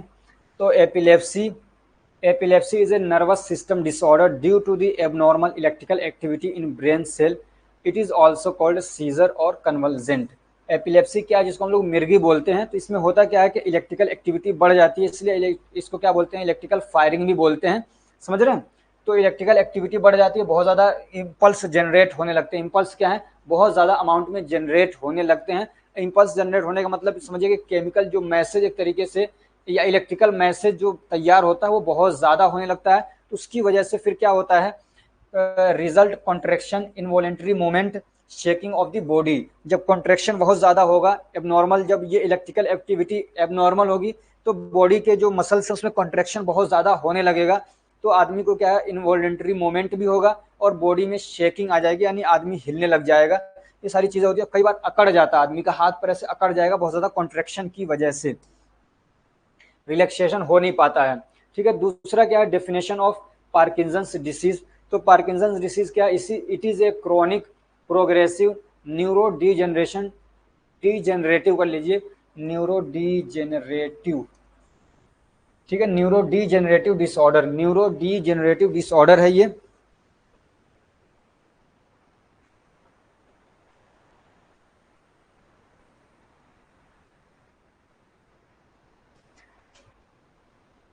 विच slow down the voluntary movement of body parts. और इसमें होता क्या है कि बॉडी के जो पार्ट्स है ना, उसका जो मूवमेंट है वो स्लो डाउन हो जाता है, उसी को बोलते हैं ब्रेडिकाइनेसिया। क्या बोलते हैं, ब्रेडिकाइनेसिया, ये टर्म याद कर लीजिएगा।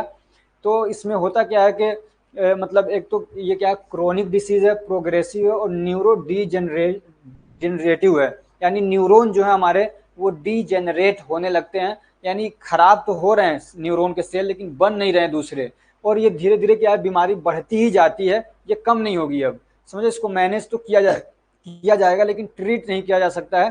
पार्किंसंस डिसीज में आपने देखा होगा कई सारे बूढ़े लोग वो चल रहे हैं तो धीरे धीरे चल पाते हैं, जल्दी जल्दी से चल नहीं पाते हैं। तो वही कह रहे हैं कि स्लो डाउन हो जाता है जो हमारा वॉलंटरी मोमेंट है, जो अपनी मर्जी से, जैसे कि मान लीजिए मुझे अगर दिक्कत हो गई हो ना, ऊपर वाला ऐसा करे कि मुझे कभी ना हो, लेकिन अगर हो गई किसी को तो ऐसे मैं जल्दी जल्दी से कर पा रहा हूँ तो वो नहीं हो पाता है, समझ रहे हो, स्लो डाउन हो जाता है। और भी जो बॉडी के पार्ट्स वगैरह हैं, इसलिए बूढ़े लोग जिनको दिक्कत ज्यादा हो जाती है, ज्यादातर हो जाता है ये उनको, तो वो जल्दी जल्दी से मूवमेंट नहीं कर पाते हैं।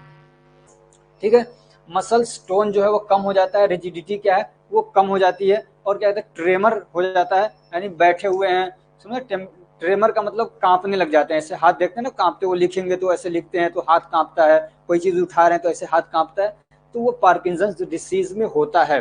ठीक है, तो अगर पार्किंसन डिसीज पूछे तो आप लिखेंगे कि ये क्रोनिक प्रोग्रेसिव और न्यूरो डीजेनरेटिव, यानी जिसमें न्यूरॉन हमारे खराब होने लगते हैं, नए बनते नहीं है, ऐसी एक बीमारी है। और इसमें बॉडी के जो मूवमेंट्स हैं वॉलंटरी, यानी जो अपनी मर्जी से हम करते हैं, वो स्लो डाउन हो जाता है, और कई बार रेस्टिंग में ही हाथ पैरों में कपाहट सी होने लगती है, तो वो होता है पार्किंसंस डिसीज। अगला क्वेश्चन है, define peptic ulcer and with etiopathogenesis and discuss its pharmacological and non pharmacological management। तो पेप्टिक अल्सर क्या होता है इसको डिफाइन करना है और फिर ये सारी चीजें इसके बारे में बताना है।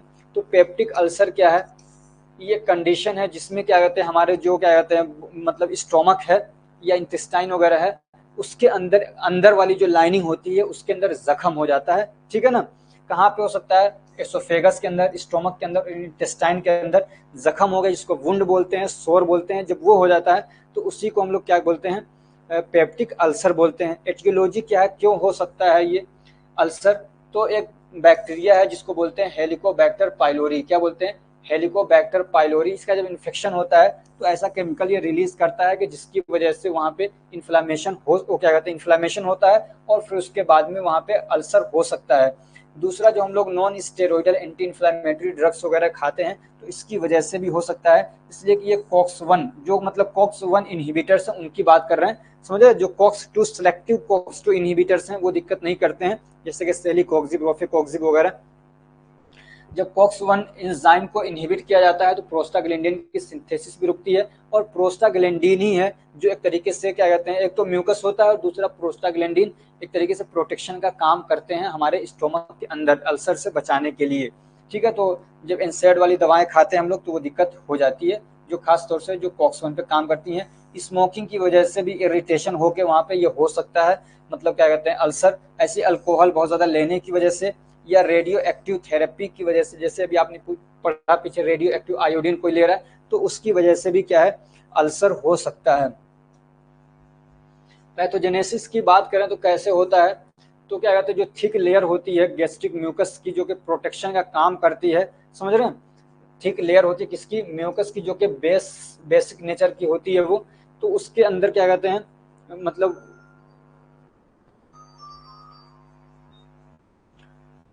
वो लेयर डैमेज हो जाए, ठीक है, तो दिक्कत होती है। जैसे कि स्टोमक एसिड, बहुत ज़्यादा एसिड रिलीज होने लगा, बहुत ज़्यादा एसिड रिलीज होने लगा, तो जब बहुत ज़्यादा एसिड रिलीज होगा तो ये जो म्यूकस मेम्ब्रेन है प्रोटेक्शन जो दे रहा है वो प्रोटेक्शन नहीं दे पाएगा, तो अंदर अब क्या है वहाँ पे दिक्कत हो जाएगी। उसके अलावा क्या कहते हैं, प्रोस्टाग्लैंडिन की सिंथेसिस हमने वहाँ पे रोक दिया तो भी दिक्कत हो सकती है, जैसे कि एनसैड वाली दवाएं हैं, या क्या कहते हैं कोई ऐसी चीज़ है जो जाके मतलब वहाँ पे केमिकल ऐसा रिलीज करे कि वो जो म्यूकस मेम्ब्रेन है वो उसमें डैमेज कर दे, जैसे कि हेलिकोबैक्टर पाइलोरी वहीं पे जाके इन्फ्लामेशन कर देता है, ऐसा टॉक्सिन देता है और इन्फ्लामेशन के बाद फिर वहाँ पे जख्म हो सकता है। तो पैथोजेनेसिस यहाँ पे देखिए दो तरीके से हमने लिखे हैं, एक है हेलिकोबैक्टर पाइलोरी की वजह से, तो जब ये आता है इन्फ्लामेशन करता है, समझ रहे हैं अब कैसे करता है, टॉक्सिन अपना रिलीज करता है, जब टॉक्सिन रिलीज करता है तो उसकी वजह से इन्फ्लामेशन होता है, और इन्फ्लामेशन होने की वजह से क्या है, जो डिफेंस मैकेनिज्म है यानी म्यूकस जो वहां से रिलीज होता है वो रिलीज नहीं हो पाता है और प्रोटेक्शन कमजोर पड़ती है, और फिर क्या होता है, अल्सर डेवलप हो जाता है। एनसैड की बात करें तो एनसैड जो दवाएं हैं non steroidal anti inflammatory drugs, जो कि कॉक्स 1 पे काम करती हैं और कॉक्स 2 दोनों पे जो काम करती हैं उन्हीं की बात हो रही है।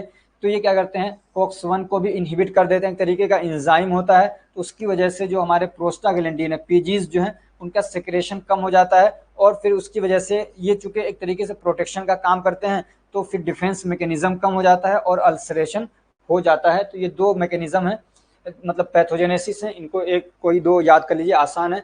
क्लिनिकल मैनिफेस्टेशन क्या होगा, तो स्टोमक में दर्द होगा, जब अल्सर होगा तो स्टोमक में दर्द होगा।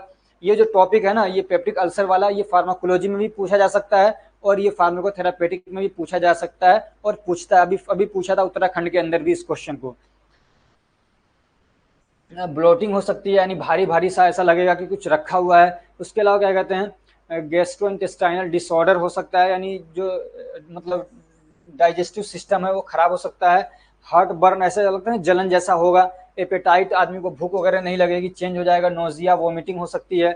और सीवियर कंडीशन में क्या, अगर ब्लीडिंग हो रही बहुत ज्यादा तो आदमी का स्टूल जो है, समझ रहे, पोटी करने जाएगा तो ब्लैक ब्लैक सा, डार्क डार्क सा होने लग जाएगा। सीवियर पेन हो सकता है सीवियर कंडीशन के अंदर, अगर बहुत ज्यादा क्या कहते हैं अल्सरेशन है तो। नॉन फार्माकोलॉजिकल मैनेजमेंट की बात करें तो आदमी को क्या है, वो खाने जो कि ज्यादा टाइम लेते हैं डाइजेशन में उससे बचाना है, ठीक है ना।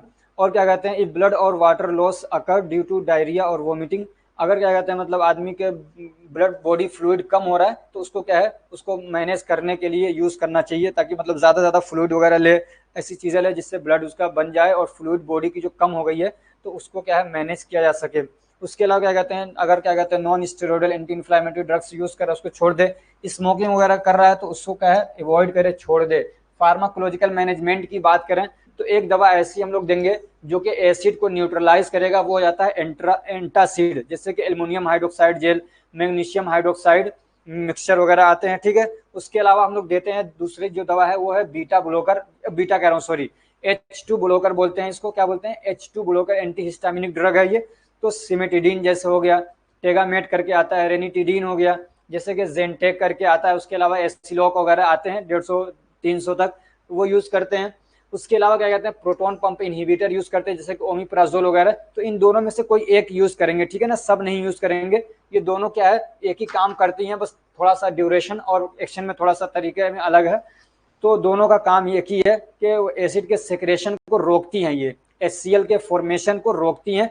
तो ओमिप्राजोल यूज कर लीजिए, चाहे सिमेटिडीन यूज कर लीजिए। उसके अलावा क्या है कुछ दवाएं ऐसे यूज करेंगे जो प्रोटेक्शन का काम करती हैं, यानी जो जख्म है यहाँ पे उसको जाके ढक लेंगी पूरी तरीके से, पूरी तरीके से ढक लेंगी, तो बाहर से एसिड उसको दोबारा से जख्मी नहीं कर पाएगा। तो जैसे कि कैराफेट वगैरह हो गया, ठीक है ना, सुक्राल फेट के नाम से आता है, या पेप्टो बिस्मथ या बिस्मथ सब सेलिसिलेट करके आता है, तो इसको यूज करते हैं। उसके अलावा अगर क्या कहते हैं हेलिकोबैक्टर पाइलोरी की वजह से इन्फेक्शन हुआ है और अल्सर हुआ है तो एंटीबायोटिक भी देते हैं ताकि उसको ट्रीट किया जाए, जैसे कि इमिडाजोल हो गया, ठीक है ना, एजिथ्रोमाइसिन वगैरह देंगे उसके ट्रीटमेंट के लिए।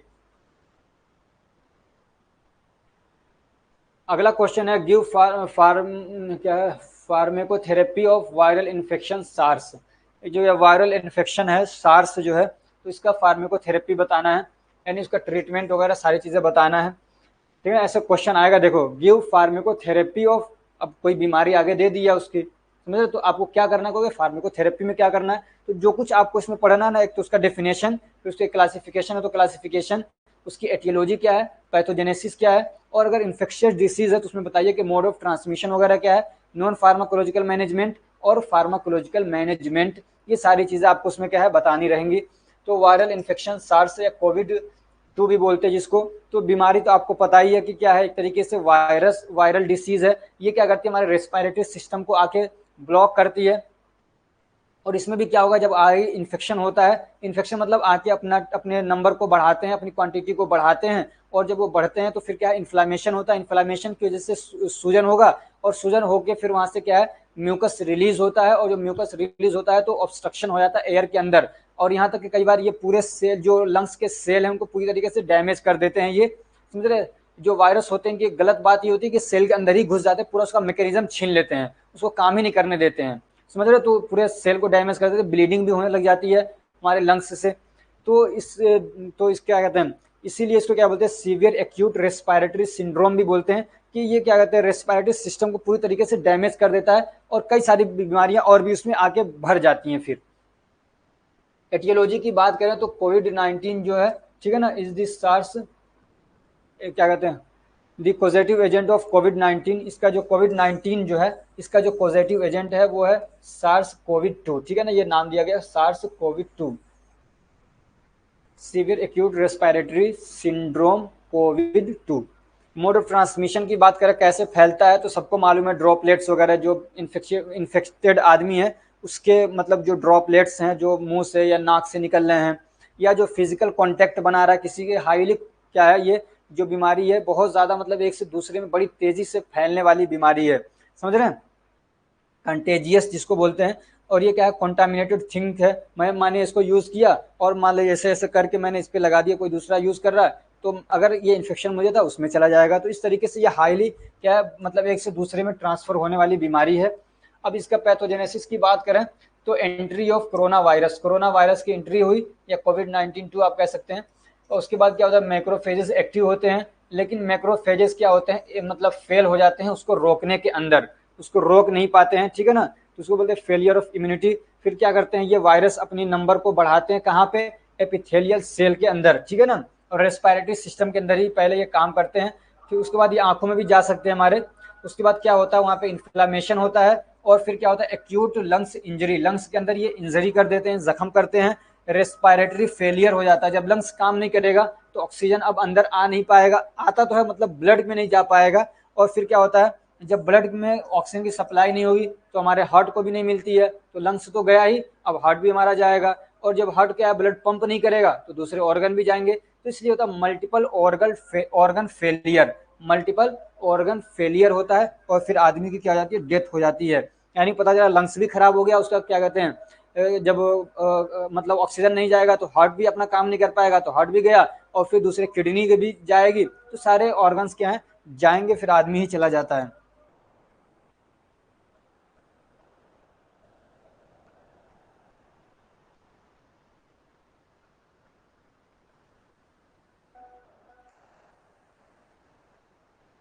पार्किंसंस डिसीज कोई ज़रूरी नहीं है कि ये जेनेटिक हो, जेनेटिक नहीं, ये हार्मोनल जेनेटिक हो सकता है, लेकिन ये किसी में भी हो सकता है ये।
क्लिनिकल मैनिफेस्टेशन की बात करें तो जितने भी इन्फेक्शन होते हैं ना, सब में क्या होगा, फीवर आ जाएगा। किसी भी इन्फेक्शियस डिसीज की बात करें तो फीवर आप उसमें याद कर लेना, फीवर आता ही आता है, समझ रहे हो। ड्राई कफ भी आता है उसमें, आदमी को वीकनेस आएगी, सोर थ्रोट होगा, कंजक्टिवाइटिस भी हो सकता है, आंखों में इन्फेक्शन जा सकता है, ब्रीदिंग में दिक्कत होने लग जाती है, चेस्ट पेन होता है। नॉन फार्माकोलॉजिकल मैनेजमेंट की बात करें तो ऑक्सीजन की सप्लाई उसको हम लोग फौरन देते हैं, समझ रहे, वेंटिलेशन पे लाके उसको तुरंत हम ऑक्सीजन देंगे उसको। उसके अलावा कहते हैं फ्रेश एयर उसको देना चाहिए, उसको थोड़ा सा हिम्मत बढ़ाना चाहिए, उसकी काउंसलिंग करना चाहिए। समझे, पहले आदमी अपनी हिम्मत हारता है फिर मरता है, तो इसलिए क्या है उसकी आदमी की हिम्मत बना के रखना चाहिए। अब ठीक हो जाएंगे, ठीक हो जाएंगे, तो उसके जो इम्यून सेल हैं हो सकता है कि वो उसको काम करें और ये दवाओं का ज़्यादा साथ दें। फार्माकोलॉजिकल मैनेजमेंट की बात करें तो एंटीवायरल ड्रग्स वगैरह देते हैं। अब तो सबको तकरीबन वैक्सीन लग ही चुका है, कोई दिक्कत वाली बात नहीं है।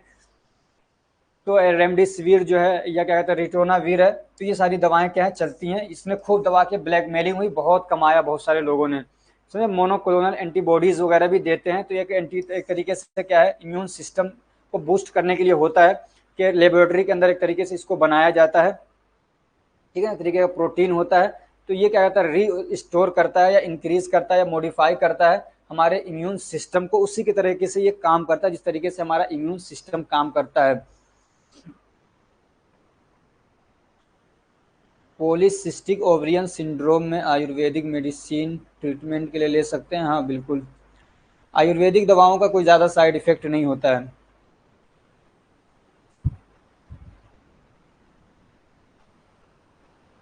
अगला क्वेश्चन है right A note on anti microbial resistance. Anti microbial resistance पे एक नोट लिखिए। तो एंटी माइक्रोबियल रेजिस्टेंस क्या है, सीधे सीधे ऐसे अगर कहें तो बैक्टीरिया के अंदर ऐसी मतलब एबिलिटी आ जाए या कोई भी माइक्रो ऑर्गेनिज्म है उसके अंदर ऐसी एबिलिटी अपने अंदर वो डेवलप कर ले या डेवलप उसके अंदर हो जाए जिसकी वजह से उस पर जो दवा है वो काम न करे। हालांकि वो दवा उस टाइप के बैक्टीरिया या वायरसेस वगैरह पे काम कर रही थी, लेकिन अब किसी आदमी के अंदर या कोई बैक्टीरिया है उसने क्या किया अपने अंदर ऐसी एबिलिटी पैदा कर ली, ऐसी एबिलिटी अपने अंदर बना ली कि वो दवा को इफेक्ट को रोक दे रही है वो एबिलिटी। तो इसी को बोलते हैं, यानी कि एंटी माइक्रोबियल ड्रग उस पर काम नहीं कर रहे हैं। एंटीबायोटिक वगैरह हैं, एंटीवायरल हैं, एंटी मलेरियल वगैरह, ये दवाएं उस पर काम नहीं कर रही हैं, तो इसी को बोलते हैं anti microbial resistance. Anti microbial मतलब वो दवाएं जो कि माइक्रोबियल के अगेंस्ट काम करती हैं। माइक्रोबियल मतलब माइक्रो ऑर्गेनिज्म, तो एंटी माइक्रोबियल यानी वो दवाएं जो कि माइक्रोबियल के अगेंस्ट काम करती हैं, उसका रेजिस्टेंस बना लिया। कौन बनाएगा, माइक्रोबियल्स। तो माइक्रोबियल्स जो हैं यानी माइक्रो ऑर्गेनिज्म हैं, उन्होंने अपने अगेंस्ट काम करने वाली दवाओं के लिए उन्होंने क्या है रेजिस्टेंस बना लिया, रुकावट बना ली कि अब दवा उस पर काम ही नहीं कर रही है। तो उसी को अब जब हम ट्रीटमेंट करते हैं जो नॉर्मली मान लीजिए किसी को क्या कहते हैं मलेरिया हो गया, सपोज दैट मलेरिया के लिए जो हम ट्रीटमेंट करते हैं उसी का उसने क्या कर लिया, मान लीजिए प्राइमाक्विन हम लोग देते हैं नॉर्मली, और जो क्या कहते हैं ये प्लाज्मोडियम है उसने क्या किया उसी के अगेंस्ट एक तरीके से प्रोटेक्शन के लिए उसने केमिकल बना लिया है। उसके अंदर ये एबिलिटी डेवलप हो गई, कई बार म्यूटेशन की वजह से भी हो जाता है, तो डेवलप हो गई उसके अंदर। अब वो क्या है दवा उस पर अंदर काम ही नहीं कर रही है, तो ये क्या होता है एंटी माइक्रोबियल रेजिस्टेंस, ठीक है, उसके अगेंस्ट दवा काम नहीं करेगी। अब हमको ज़रूरत पड़ती है कि कोई दूसरी दवा उससे जो हायर लेवल की है वो उसको दें, तो उससे नुकसान क्या होता है, मेडिकल कॉस्ट बढ़ जाता है, आदमी को बीमार ज़्यादा दिन तक रहना पड़ता है, समझे, इसकी वजह से मोटिलिटी रेट बढ़ जाती है। अब ये क्या कहते हैं, अब ये जो एंटी माइक्रोबियल रेजिस्टेंस है ये क्यों अकर होता है, ये क्वेश्चन पूछा था। देखो क्वेश्चन ये था, लेकिन एक बार क्वेश्चन ये पूछा कि एंटी माइक्रोबियल रेजिस्टेंस के पीछे रीजन क्या होता है, समझ रहे हो, ऐसे क्वेश्चन पूछता है कि इसके पीछे रीजन क्या होता है, क्यों ये अकर होता है। तो non resistant bacteria multiply by billions, जो मतलब बैक्टीरिया ऐसे हैं जिनका भी रेजिस्टेंस जिन्होंने नहीं बनाया, लेकिन वो क्या है एक मतलब अपना क्वांटिटी बनाते रहते हैं, तो कह रहे हैं कि मल्टीप्लाई बाय बिलियंस, लाखों करोड़ों करोड़ों में वो बन रहे हैं। तो वो जो बनते हैं ना, तो उन्हीं में से कुछ के अंदर म्यूटेशन हो जाता है, उनके डीएनए के अंदर कुछ चेंज हो जाती है, जीन के अंदर कुछ चेंजेस हो गए, और उस म्यूटेशन की वजह से जो उसके अंदर चेंजेस हुए हैं वो बैक्टीरिया क्या होता है रेजिस्टेंट हो जाता है। अब समझ रहे, अब उन्हीं मतलब 1 करोड़ बने, उन्हीं में से 2-4 ऐसे बन गए, अब ये अपने अलग अपना वो बढ़ाना शुरू कर देते हैं। अब ये वाले जो है रेजिस्टेंट हो चुके हैं, इन पे दवा काम नहीं कर रही है, ठीक है। दूसरा क्या है, मिस यूज और ओवर यूज ऑफ एंटीबायोटिक, बहुत ज़्यादा एंटीबायोटिक वगैरह यूज करने की वजह से भी हो सकता है। और क्या कहते हैं not taking complete course of antibiotic, जैसे कि मान लीजिए किसी को इन्फेक्शन है, कहा गया कि आपको ये क्या है टाइफॉइड में ये 21 दिन तक ये दवा चलानी है, दवा खाएंगे तब ये क्या है पूरी तरीके से ये जाएगा, टाइफॉइड वाला जो मतलब क्या कहते हैं सैल्मोनेला टाइफी है बैक्टीरिया। लेकिन हमने क्या 4 दिन दवा खाई, बुखार छोड़ दिया, वो छोड़ो यार कौन इतनी देर तक दवा खाएगा। तो अब यहाँ पे चांसेस हैं कि बैक्टीरिया जो है अभी मरा नहीं है पूरा, अभी तो सिम्टम्स उसके आने थोड़े से बंद हुए थे, फिर वो क्या हो जाएगा दोबारा से खड़ा हो जाएगा और आके पीछे से आप पे वार करेगा। तो वो एक तरीके से हो सकता है, जरूरी नहीं है, हो सकता है कि वो रेजिस्टेंस बना ले। ठीक है।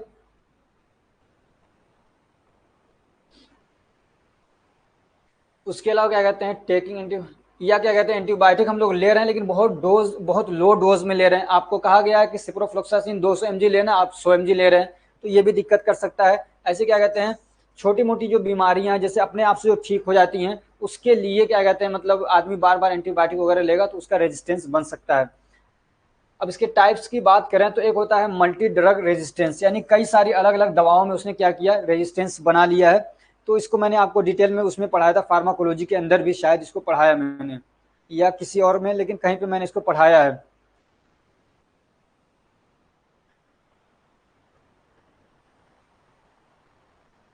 अब इसमें क्या होगा कि जो मतलब क्या कहते हैं दवाओं की अलग अलग जो कैटेगरीज होती हैं, तो क्या कहते हैं हर कैटेगरीज में से एक के अगेंस्ट बैक्टीरिया ने क्या है अपना रेजिस्टेंस बना लिया। अलग अलग दवाओं की कैटेगरीज होती है जैसे बीटा लैक्टम, मैक्रोलाइड्स, टेट्रासाइक्लिन, हर एक में से क्या है उसने तीन, कम से कम तीन में से उनके अलग अलग दवाओं की क्या है उसने क्या कहते हैं मतलब रेजिस्टेंस बना लिया, तो वो होता है मल्टी ड्रग रेजिस्टेंस। दूसरा होता है एक्सटेंसिवली ड्रग रेजिस्टेंस। इसने क्या किया मतलब ज्यादातर जो दवाएं हैं समझ लीजिए, ज्यादातर दवाओं के उसने क्या है दो तीन बचे हुए, बाकी जितनी दवाएं सबका उसने रेजिस्टेंस बना लिया, तो वो होता है एक्सटेंसिव ड्रग रेजिस्टेंस। अब ये यही दो चार हैं जो उस पर काम करेंगी, बाकी नहीं करेंगे। तीसरा होता है pan drug resistance. Pan drug resistance मतलब जितनी भी कैटेगरीज हैं एंटी माइक्रोबियल एजेंट की, सबका उसने रेजिस्टेंस बना लिया, तो वो होता है पैन ड्रग रेजिस्टेंस।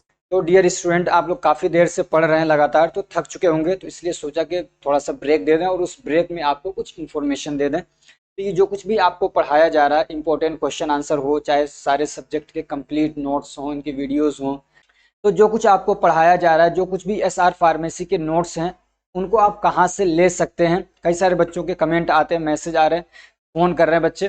तो उसका तरीका दो है। एक तो आप इसको क्या है हमारे ऐप पे जाके सिर्फ उसको पढ़ सकते हैं। तो ये देख रहे हैं, ये सारे नोट्स हैं, जितने भी मतलब क्या कहते हैं फार्मेसी से रिलेटेड नोट्स हैं, सबका कोर्स बना हुआ है। इसको यहाँ से परचेज करेंगे बहुत थोड़े अमाउंट में, और उसको जाके आप पढ़ सकते हैं। अगर आपको सिर्फ इंपॉर्टेंट क्वेश्चन आंसर चाहिए उसका एक अलग कोर्स है, अगर एक सब्जेक्ट चाहिए उसका एक अलग कोर्स है, बहुत कम प्राइस में। तो क्या है, लेकिन यहाँ पे सिर्फ आप उसको पढ़ सकते हैं, उसको डाउनलोड और प्रिंट नहीं कर पाएंगे। अब कहेंगे सर मुझे तो प्रिंटेड फॉर्म में पढ़ना है, तो मैं क्या करूँ।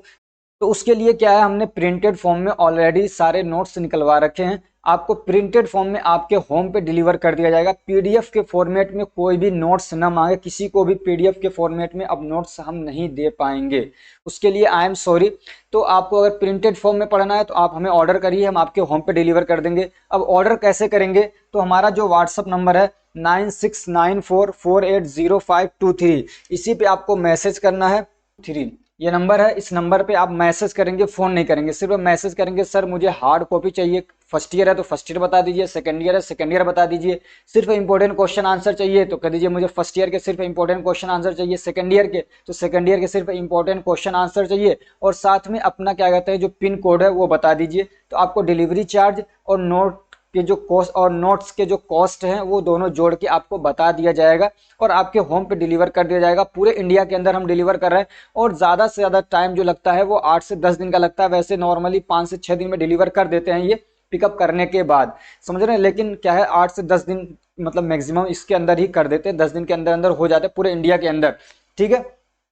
तो अपना पिन कोड बताएंगे और क्या कहते हैं आप क्या चाहिए आपको बताएंगे, आपको कॉस्ट बता दिया जाएगा, आप पेमेंट कर देंगे, आपका ऑर्डर यहाँ से पार्सल कर दिया जाएगा। अभी सीओडी सर्विस नहीं है, और सीओडी मतलब cash on delivery, cash on delivery में कॉस्ट बढ़ जाता है। मैंने ट्राई किया उसको, जैसे कि डिलीवरी वाले हैं तो वहाँ पे तकरीबन क्या है हर उस पे एक ऑर्डर पे तकरीबन 100 रुपया चार्ज बढ़ जा रहा है सिर्फ कैश ऑन डिलीवरी की वजह से, तो ये आपके लिए महंगा होगा, समझ रहे हैं।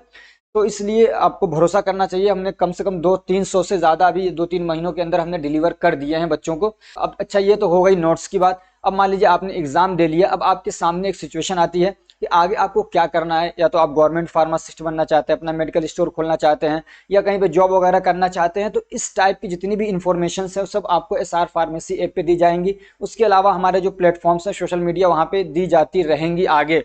चूंकि हम मैं अब तक मैं इस पे ज़्यादा काम नहीं कर पा रहा था, लेकिन अब हमारी एक आध टीम लेकिन अब हमारे एक टीम के अंदर एक दो लोग आ चुके हैं, तो अब हम इस पे काम कर सकते हैं बड़ी आसानी से।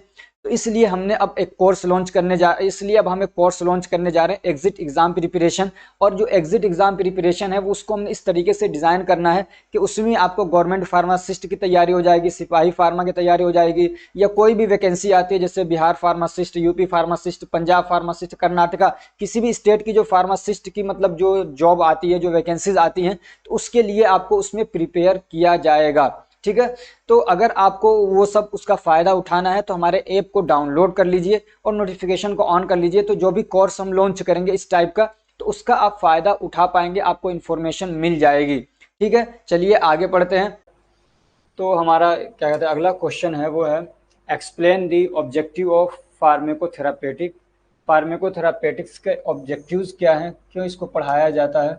और एक टॉपिक है अलग, एसेंशियल मेडिसिन लिस्ट कॉन्सेप्ट, ये क्या है इसको एक्सप्लेन करना है। ठीक है, तो इसके ऑब्जेक्टिव्स क्या हैं। To provide economical medical treatment. Pharmacotherapeutic क्यों पढ़ाया जा रहा है, ताकि क्या कहते हैं प्रोवाइड किया जा सके इकोनॉमिकल मेडिकल ट्रीटमेंट, यानी लोगों का इलाज सस्ते में किया जा सके। और क्या है, रिसर्च बेस्ड ड्रग थेरेपी को आम किया जा सके, यानी ऐसा नहीं कि कुछ भी उटांग पटांग दवा दे रहे हैं किसी को, नहीं, बल्कि रिसर्च बेस्ड क्या है मेडिकल ट्रीटमेंट दिया जाए लोगों को। और क्या, रेशनल यूज ऑफ मेडिसिन को आगे बढ़ाया जाए, रेशनल यूज ऑफ मेडिसिन को आगे बढ़ाया जाए। ठीक है, अब ये रेशनल यूज ऑफ मेडिसिन क्या है कि सही ड्रग, अभी पीछे आपने पढ़ा कि सही आदमी को सही ड्रग सही डोज में सही कॉस्ट पे दिया जाए, और उससे क्या है मतलब अच्छे से उसको फायदा हो, तो वो होता है रेशनल यूज ऑफ मेडिसिन। तो इसलिए भी पढ़ाया जाता है फार्मेकोथेरापेटिक। और क्या है, to promote evidence based treatment, evidence based treatment को प्रोमोट करने के लिए और effective and best quality drug को प्रोवाइड कराने के लिए फार्मेकोथेरापेटिक को पढ़ाया जा रहा है। ये इसके ऑब्जेक्टिव्स हैं।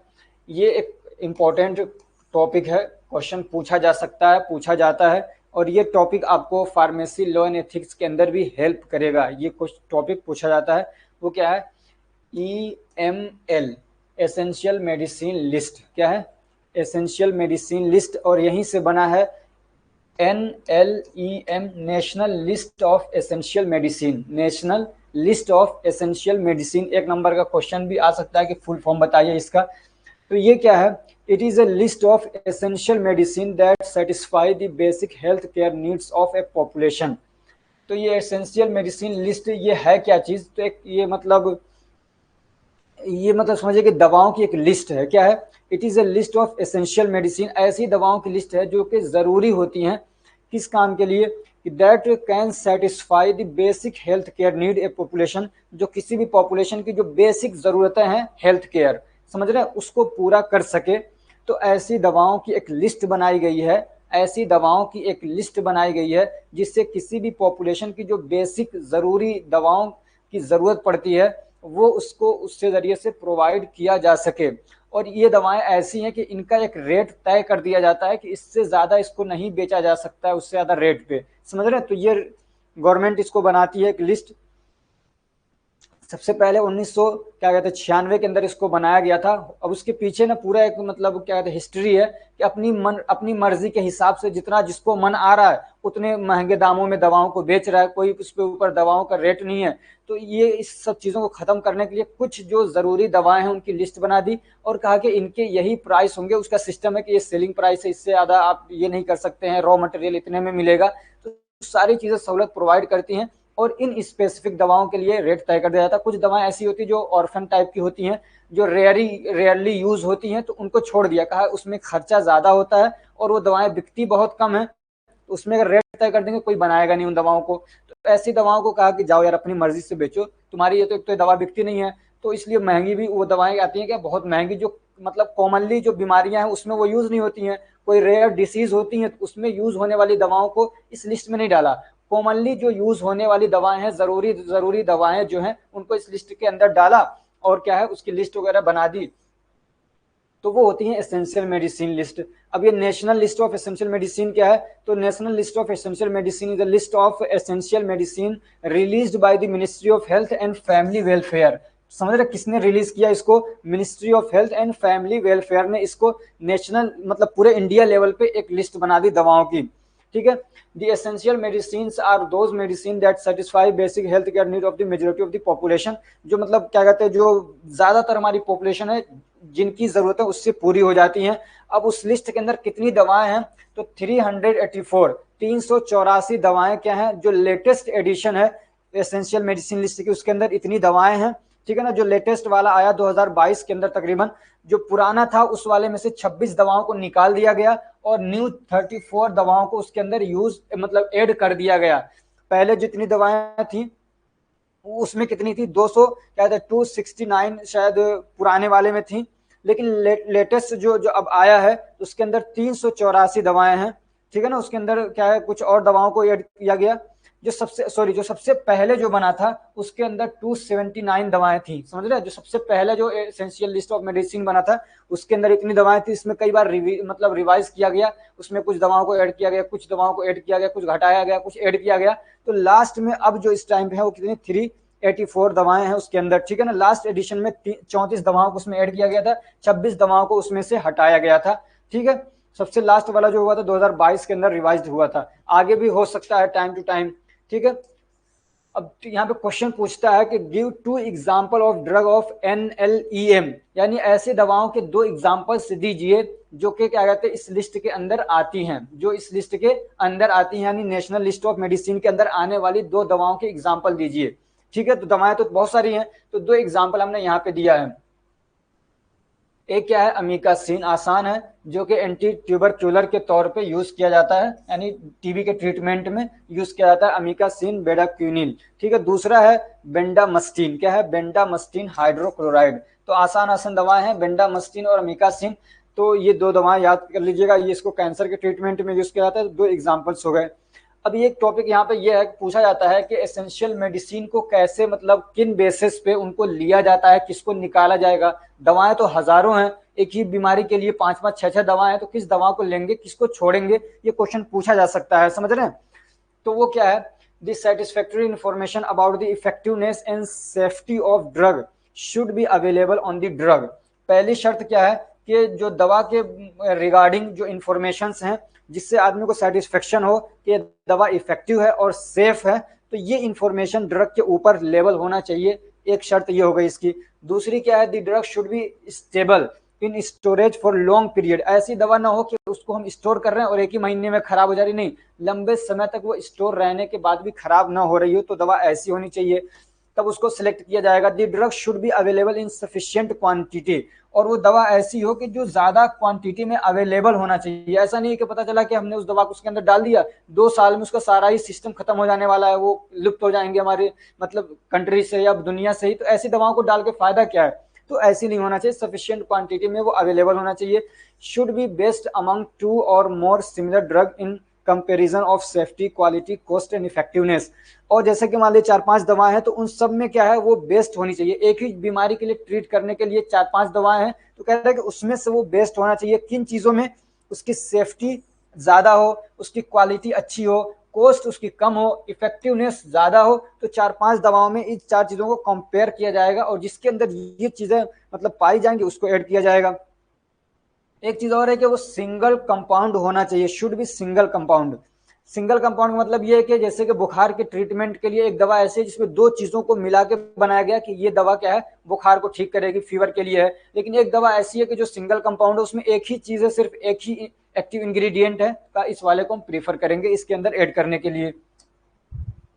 अगला क्वेश्चन है व्हाट इज यूटीआई। यूटीआई क्या होता है, यूरिनरी ट्रैक्ट इन्फेक्शन इसको बोलते हैं। इसके क्या है, एटियोपैथोजेनेसिस बताना है, उसका ट्रीटमेंट बताना है। तो यूटीआई क्या तरीके का बैक्टीरियल इन्फेक्शन होता है, कहाँ पे होता है, यूरिनरी ट्रैक्ट के अंदर, समझ रहे, जो मतलब क्या कहते हैं यूरिनेशन वाला पूरा सिस्टम है उसी के अंदर होता है ज्यादातर। अब ये यूरिनरी ट्रैक्ट के अंदर क्या क्या चीजें हो सकती है, या ये इन्फेक्शन कहाँ कहाँ पे हो सकता है, या किस टाइप का होता है।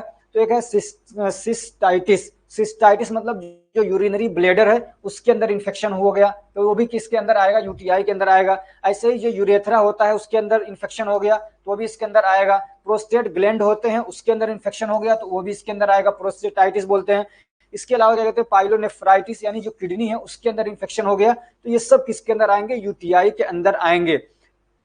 अब एक यहाँ पे पॉइंट लिखा हुआ है कि जो फीमेल है उनको क्या कहते हैं यूटीआई होने के चांसेस ज्यादा रहते हैं, इसलिए कि उनका यूरेथ्रा जो है वो छोटा होता है और क्या कहते हैं यूरेथ्रा एनस के ज्यादा करीब होता है, इस वजह से इन्फेक्शन का उधर जाना ज्यादा मतलब पॉसिबल है। तो फीमेल ज्यादा क्या कहते हैं इसके रिस्क पे रहती हैं, प्रोन टू इन्फेक्शन, यानी यूटीआई इन्फेक्शन पे ज्यादा मतलब उनको रिस्क रहता है। एटियोलॉजी क्या है, तो commonly UTI is occurs due to the E coli, Escherichia coli इसको बोलते हैं, एक तरीके का बैक्टीरिया है। इस बैक्टीरिया की वजह से ही ज्यादातर क्या कहते हैं जो यूटीआई इन्फेक्शन है वो होता है। पैथोज अब इसमें होता क्या है कि मतलब इन्फ्लामेशन होगा तो जैसे इन्फेक्शन होगा तो इन्फ्लामेशन होगा, इन्फ्लामेशन होगा तो सूजन होगा, दर्द होगा, पेशाब करने में दिक्कत होगी, समझ रहे, हो सकता है ज्यादा जब ज्यादा अगर इन्फेक्शन तगड़ा हो जाता है तो पस आ सकता है यूरिन के रास्ते से, ब्लीडिंग हो सकती है, समझ रहे हैं, और भी क्या कहते हैं जो सेक्सुअल एक्टिविटीज है उसमें आदमी को दिक्कत होने लग जाती है। और पैथोजेनेसिस की बात करें तो इसको 4 स्टेप में बांटा गया है। अब ये आपको मालूम है कि ये कहाँ से इन्फेक्शन होगा, तो सबसे पहले क्या कहते हैं यूरेथ्रा से शुरू होगा, समझ रहे हैं। तो इन्फेक्शन जब होगा तो entry of bacteria in pre urethral area, pre urethral area मतलब जो यूरेथ्रा है उसके आसपास में पहले इन्फेक्शन करेगा वो, और उसके बाद फिर क्या होगा एन कोलोनाइजेशन, और वहां पे कोलोनाइजेशन करेगा, अपने नंबर को बढ़ाएगा, और फिर उसके बाद कहाँ पे जाएगा, यूरेथ्रा के अंदर जाता है, ठीक है ना, इंक्रीजिंग देयर नंबर देयर, और फिर वहां पे यूरेथ्रा में जाके इन्फेक्शन करता है। उसके बाद दूसरा स्टेप आता है, ये स्टेप 2 है, स्टेप 2।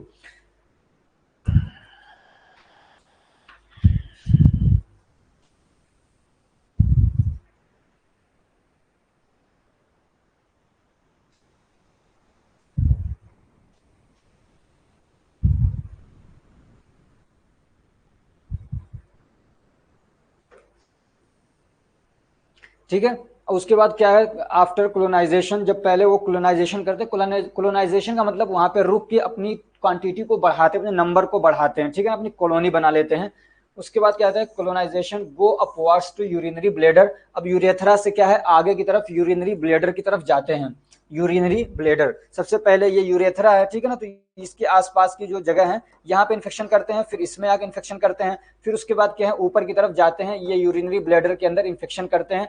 तीसरे स्टेप में क्या होता है इसके अंदर इन्फेक्शन कर देते हैं जो हमारे यूरेटर्स हैं, और उसके बाद अगर मतलब ट्रीटमेंट नहीं हुआ, अगर ट्रीटमेंट यहाँ पे हो गया तो आगे नहीं जाएंगे, अगर यहाँ पे ट्रीटमेंट हो गया तो इधर पेनिट्रेशन करके आगे नहीं जाते हैं, और उसके अगर इसमें आ गए और यहाँ पे भी ट्रीटमेंट नहीं हुआ तो पहुंच जाते हैं किडनी में, और किडनी में इन्फेक्शन करके किडनी को डैमेज कर सकते हैं, समझ रहे, तो उसी को बोलते हैं पाइलोनेफ्राइटिस। पाइलोनेफ्राइटिस किडनी के अंदर इन्फेक्शन हो गया, ठीक है ना, अब इसी को बोलते हैं एक्यूरेट किडनी इंजरी, और जब ज्यादा इन्फेक्शन हो जाएगा किडनी अपना काम करना बंद कर देगी। अब इसके अंदर ना जो बैक्टीरिया होता है उसके जो हेयर लाइक स्ट्रक्चर होता है इसको फिमरिया बोलते हैं, वो फिमरिया क्या है इसके अंदर चिपक जाता है, जो हमारी वॉल है यूरिनरी ब्लैडर की उसके अंदर चिपक जाता है, इसलिए इसके अंदर यूरिन आके भर भी रहा है तब भी उसके साथ वो क्या है बाहर की तरफ नहीं निकलता, एक्सक्रीट आउट नहीं होता, इसलिए कि इसके अंदर चिपक जाता है, और चिपकने के बाद इसमें इन्फ्लामेशन करता है, पेनिट्रेशन करता है, और इस रास्ते में सुराख करके ऊपर चला जाता है यूरेटर के अंदर, और वहां जाके इन्फेक्शन करता है वो।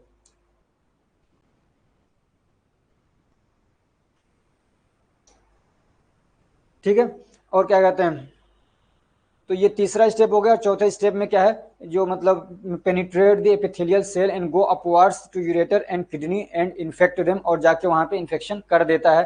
अब अगर इसकी ट्रीटमेंट की बात करें तो इसमें इसके ट्रीटमेंट में कौन सी दवाएं यूज होती हैं, तो क्या कहते हैं जो आपकी दवा है क्या कहते हैं यूरिनरी ट्रैक्ट में आती है ओफ्लोक्सासिन, सिप्रोफ्लोक्सासिन, समझ रहे, इस टाइप की जो दवाएं हैं वो इसके अंदर यूज होती हैं। तो एक दो याद कर लेंगे आप, ओफ्लोक्सासिन, सिप्रोफ्लोक्सासिन, ये सीन वाली दवाएं है ना यही इसके अंदर यूज होती हैं, अच्छा काम करती हैं। अगला क्वेश्चन है define conjunctivitis, scabies, eczema and alcoholic liver disease, इनको डिफाइन करना है कि कंजक्टिवाइटिस क्या होता है, स्कैबीज क्या होता है, एक्जेमा क्या होता है, अल्कोहलिक लिवर डिसीज क्या होता है, इसको डिफाइन करना है।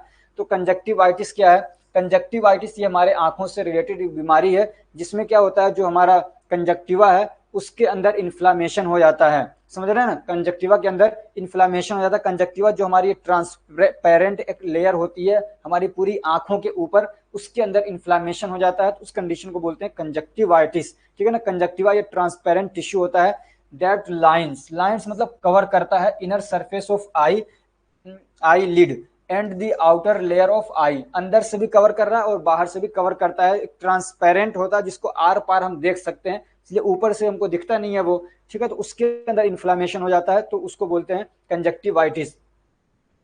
और ये किसकी वजह से हो सकता है, तो वायरल इन्फेक्शन की वजह से हो सकता है, यानी बैक्टीरिया की वजह से हो सकता है, वायरल की वजह से, वायरल इन्फेक्शन की वजह से हो सकता है। अब जो बैक्टीरिया इसमें इन्फेक्शन करता है वो हो सकता है क्या कहते हैं, स्टेफाइलोकोकस या स्ट्रेप्टोकोकल बैक्टीरिया, ठीक है ना, स्टेफाइलोकोकस या स्ट्रेप्टोकोकस जो बैक्टीरिया है उसकी वजह से हो सकता है। Viral conjunctivitis caused by the contagious viruses that are transmit on exposure to coughing or sneezing of an individual with upper respiratory tract infection। और जो वायरल होता है तो किसी को वायरल इन्फेक्शन हुआ, जैसे होता है नजला जुकाम, तो इसमें वायरल इन्फेक्शन की वजह से अगर किसी को हुआ है तो उसके जो ड्रॉपलेट्स वगैरह हैं वो क्या है, अगर मतलब आदमी के हाथ में लग गए या आंखों में चले गए किसी भी तरीके से, तो आंखों में इन्फेक्शन हो जाता है वायरल की वजह, वायरस की वजह से। दूसरी बीमारी जो है वो है स्कैबीज। स्कैबीज और ये एक्जेमा, ये क्या कहते हैं, दोनों स्किन से रिलेटेड हमारे दिक्कत हैं, ठीक है ना, प्रॉब्लम्स हैं स्किन से related. Scabies is a contagious skin disease. Contagious मतलब बहुत ज्यादा एक से दूसरे में फैलने वाली बीमारी है, और स्किन डिसीज है कॉज्ड बाय दी सैक्रोप्टस स्कैबीवेयर होमिनिस, ठीक है ना। ये इसका पॉजिटिव एजेंट है जो एक तरीके का क्या है, माइट है, क्या है, माइट, ठीक है ना। सैक्रोप्टस याद रख लीजिएगा, स्कैबी तो स्कैबी याद हो जाएगा, वार होमिनिस एक तरीके का माइट होता है। माइट मतलब एक कीड़ा है, ठीक है ना, स्पाइडर की तरह से एक मतलब कीड़ा होता है। That make tunnel beneath the skin, ये स्किन के नीचे घुस के एक तरीके से टनल बना लेता है, सुरंग बना लेता है, ठीक। और उसके बाद क्या करता है, कॉज स्मेल रेड बम्प्स, और स्मेल रेड बम्प बनाता है, इसे उभरा हुआ एक वहां पे जब सुरंग बनाता है तो ऊपर क्या है, फोड़े जैसा ऊपर निकल जाता है, ठीक है ना। और उसकी वजह से बहुत ज्यादा उसमें खुजली होती है, क्या होती है, बहुत ज्यादा खुजली होती है, तो ये है स्कैबीज। एक्जेमा क्या है, the term eczema has been derived from the Greek word ekzein. किससे निकला है एक्जेमा, एक्जिन से, जिसका मतलब होता है टू बॉइल ओवर। ये एक नंबर का क्वेश्चन कई बार पूछा जाता है, समझ रहे हैं। एक्जेमा का मतलब क्या है, टू बॉइल ओवर और ब्रेक आउट। अगर इनमें से कोई एक भी ऑप्शन है, समझ रहे हैं, अगर दोनों है तो उसमें देखिए कि मतलब क्या करना है, तो पहले आप लिखेंगे बॉइल ओवर, ठीक है ना। अगर दोनों ऑप्शन दिया और एक ही पे टिक लगाना है तो बॉइल ओवर करेंगे, और अगर क्या कहते हैं दोनों ऑप्शन है और मतलब क्या कहते हैं बोथ का ऑप्शन आ रहा है तो दोनों पे आप मतलब कर देंगे, ठीक है। तो ये एक्जिमा का मतलब क्या है, बॉइल ओवर या ब्रेक आउट। तो eczema is a group of medical condition, कोई एक बीमारी नहीं है, एक्जिमा के अंदर कई सारी मेडिकल कंडीशंस आ सकती हैं विच कॉजेज इन्फ्लामेशन, जिसमें क्या होता है कि इन्फ्लामेशन हो जाता है and irritation to the skin, skin के अंदर, और इसमें इरिटेशन होता है, एक तरीके से जलन होता है, समझे। स्किन में क्या हो जाएगा, इन्फ्लामेशन होगा और उसके अंदर जलन होगा, कोई एक बीमारी नहीं है, ठीक है ना। It is also called dermatitis, और इसको डर्मेटाइटिस बोलते हैं। एक्जेमा कोई इसका एक स्पेसिफिक क्या कहते हैं पॉजिटिव एजेंट नहीं है, कि किसी भी इरिटेशन की वजह से, किसी इन्फेक्शन की वजह से एक तरीके का इन्फ्लामेशन होता है, उसको एक्जेमा बोलते हैं। और इसमें जब इन्फ्लामेशन होता है तो उस वजह से इसको हम लोग डर्मेटाइटिस भी बोलते हैं, इसलिए कि इन्फ्लामेशन है, अगर सूजन है तो किसी भी टाइप का सूजन है वो डर्मेटाइटिस हो जाता है, लेकिन हर डर्मेटाइटिस को एक्जेमा नहीं बोलते हैं। एक टॉपिक इसमें अल्कोहलिक लीवर डिसीज, इसको डिफाइन करना है। तो अल्कोहलिक लीवर डिसीज का मतलब क्या है कि आदमी ज्यादा अमाउंट में लंबे समय तक जब अल्कोहल का कंजप्शन करता है तो उसके अंदर क्या है, फैट जमा होने लग जाता है उसके लीवर के अंदर, समझा। और जब ज्यादा फैट जमा होता रहता है तो फिर अब लीवर के जो सेल हैं वो डैमेज होना शुरू हो जाते हैं, उसी को बोलते हैं alcoholic liver disease, alcoholic liver disease, ठीक है। अब कितना कंजप्शन करना चाहिए, तो पहली बात यह कि कंजप्शन बिल्कुल भी नहीं करना चाहिए अल्कोहल का, अल्कोहल का कंजप्शन बिल्कुल भी नहीं करना चाहिए। जो भी पढ़ा लिखा थोड़ा समझदार आदमी रहता है वो यही कहेगा कि नहीं करना चाहिए। आज मैं गया था मशीन पे, जो आटा वाली मशीन होती है ना, गेहूं जहाँ पिसवाते हैं, आटा नहीं पिसवाते हैं, गेहूं जहाँ पिसवाते हैं, मैं गया उससे बैठा हुआ था, तब तक एक आ गया। अब उससे वो क्या कह रहा है कि ये मेरा 10 ग्राम कम है, इसको लाके पूरा करो। अरे यार आटा पिसवा, गेहूं पिसवा रहे हो तो 10 ग्राम 20 ग्राम तो कम ज्यादा हो सकता है ना। अब वो कह रहे हैं कि ये मतलब मैं तंग आ गया हूँ ऐसे ही इस शराबियों से, ये लोग मारते हैं एकदम परेशान कर देते हैं, नाक में दम कर देते हैं ये। तो इसलिए ना इससे पूरा समाज परेशान है।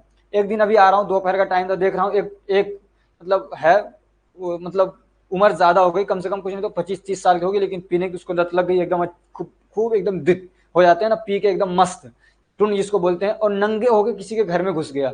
और वहां पे एक औरत थी, वो वो क्या कहते हैं झाड़ू लेके उसको पीट रही है दबा दब दबा दब। तो इस कंडीशन में आ गए, इसलिए मैं हर एक से यही रिक्वेस्ट करता हूँ कि नहीं पीना चाहिए। मैं मानता हूँ आप थोड़ा पीते हो, लेकिन यार अगर इस बुराई को खत्म करना तो थोड़ा भी छोड़ना पड़ेगा, वरना ये हमारे समाज में चीजें फैलती जा रही है। एक लड़का भी 18 साल का होगा, मेरे मतलब मोहल्ले में 10-15 घरों के बाद घर होगा उसका, और अभी उम्र कोई ज्यादा नहीं है, लेकिन अभी से नशे की उसको लत लग गई है, वो भी पी रहा है। और जुआ क्या कहते हैं वो, क्या बोलते हैं, गांजा वोजा पता नहीं क्या क्या, जब भी देखोगे नशे में रहेगा। घर वाले परेशान हैं। और क्या कहते हैं, एक लड़की भी पता नहीं कहाँ से लेके आ गया है, पता नहीं शादी भी किया क्या किया, अब दोनों पूरे गांव में घूम रहे हैं। और मतलब अब क्या बताऊं तुम्हें, तो बहुत दिक्कत है। तो इसलिए नशे से ना बचना चाहिए, अगर कोई किसी को लत है भी तो छोड़ना चाहिए। और जो ड्रग्स वगैरह हैं उससे भी बचना चाहिए, अफीम वगैरह जितनी भी चीजें हैं, कोई भी नशे वाली लत अपने ऊपर आपको लाना नहीं चाहिए, आपकी इज्जत खराब हो जाती है। एक टाइम था कि तकी जी ने कहा था कि खुली हवाओं की सोहबत बिगाड़ देती है। मीर तकी मीर एक बहुत बड़े शायर गुजरे, उन्होंने कहा था कि खुली हवाओं की सोहबत बिगाड़ देती है, खुली हवाओं की सोहबत बिगाड़ देती है, और कबूतरों को खुली छत बिगाड़ देती है, कबूतरों को खुली छत बिगाड़ देती है। हमारे पीर तकी मीर ने कहा था कभी, मियाँ ये आशिकी इज्जत बिगाड़ देती है। लेकिन अब मैं यहाँ पे ये कहूंगा कि हमारे पीर तकी मीर ने कहा था कभी, मियाँ ये अल्कोहलिज्म या ये नशा इज्जत बिगाड़ देती है। ठीक है ना, इसलिए इससे बचना चाहिए बहुत ज्यादा। अपने मोहल्ले के ऐसे लोग हैं जो अभी नहीं मतलब शुरू कर रहे हैं, तो उनको रोक देना चाहिए हाथ पकड़ के, वरना ये दिक्कत आस पास वालों को बहुत करते हैं। तो क्या क्या बताऊंगा, एक और है अभी जो मेरा घर बना है, वो शाम में आ गए पी के। अभी परसों की बात है, मेरी वायरिंग हो रही है, उसमें आ गए। अब कह रहे हैं कि मुझे 10 रुपया सुबह में दीजिएगा आप। मैं कह रहा जाओ सुबह आना आप। वो जाने के लिए तैयार नहीं है, उद्धत है। वो रेस्पेक्ट करता है, उस पिए हुए हालत में भी रेस्पेक्ट देता है, लेकिन यार अच्छा नहीं लगता है। वो उससे चूंकि घुल मिल गया हूँ, घर बनाया पूरा, मतलब प्लास्टर वास्टर सब किया। तो ये बड़ी दिक्कत वाली चीज है, इसलिए ना ऐसे चीजों को रोकनेंगे तो हम खुद उसमें सेफ रहेंगे।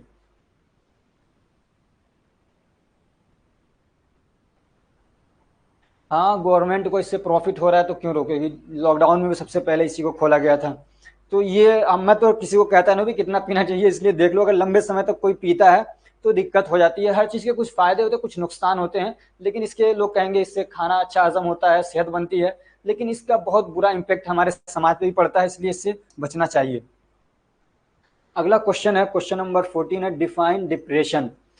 जिन लोगों ने नहीं शुरू किया है, मैं तो उनको हमेशा ही कहूंगा कि आपको छूना भी नहीं चाहिए इस चीज को, वरना लत लग जाती है। चूंकि ये चीजें ऐसी हैं जो हमारे ब्रेन पे काम करती हैं, साइकोट्रोपिक सब्सटेंस में आती हैं, समझ रहे हैं। तो ये दिक्कत मतलब आदमी को एकदम से बहुत जल्दी एडिक्शन हो जाता है इन चीजों का। Define depression. डिप्रेशन क्या होता है, इसको डिफाइन करना है। And give its clinical manifestation, और इसके क्लिनिकल मैनिफेस्टेशन बताइए। And pharmacological and non pharmacological management बताइए डिप्रेशन का। डिप्रेशन क्या है कि अच्छा, WHO के अकॉर्डिंग देखें तो ये क्या है, कॉमन मेंटल डिसऑर्डर है। क्या है, कॉमन मेंटल डिसऑर्डर है। और इसमें होता क्या है, कैरेक्टराइज्ड बाय द सैडनेस, आदमी क्या हो गया, उदास हो जाएगा।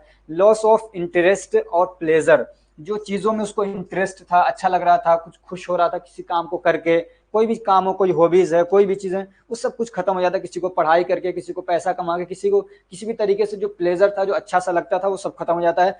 फीलिंग ऑफ गिल्ट, आदमी अपने आप को बिल्कुल बेकार समझने लगता है, समझ रहे हैं, अपने आप को ही क्वेश्चन लगता है, कुछ नहीं समझता है। उसके अलावा लो सेल्फ वर्थ हो जाता है, अपनी वैल्यू खत्म हो जाती है उसकी। ठीक है। और क्या होता है, डिस्टर्ब स्लीप और एपिटाइट, और स्लीप, नींद दूध भी भाग जाती है, डिस्टर्ब हो जाती है, तो बहुत ज्यादा सोने लग जाता है या नींद ही नहीं आती है। भूख वगैरह भी क्या है, डिस्टर्ब हो जाती है। और क्या है, टायर्डनेस फील करता है, थका थका सा फील करता है। पुअर कंसंट्रेशन हो जाता है, पढ़ाई वगैरह किसी भी काम में कंसंट्रेट नहीं कर पा रहा है। तो इसको डिफाइन किया WHO ने इस तरीके से डिप्रेशन को। तो अगर हम ऐसे कहें कि मतलब आदमी को ना अपनी पूरी जिंदगी की जो मतलब उसकी एक्टिविटीज हैं, उसमें उसका सारा इंटरेस्ट खत्म हो जाता है, और कोई इंटरेस्ट नहीं रहता, लोगों से अलग अलग रहने लग जाता है, और अकेलापन आ जाता है उसके अंदर, अकेले में बैठ के सोच रहा है कभी। और ये डिप्रेशन जब आगे बढ़ता जाता है, आगे बढ़ता जाता है, तो फिर आदमी को सुसाइडल थॉट्स आने लगते हैं, और चाहता है कि अब जान ही दे दूं मैं।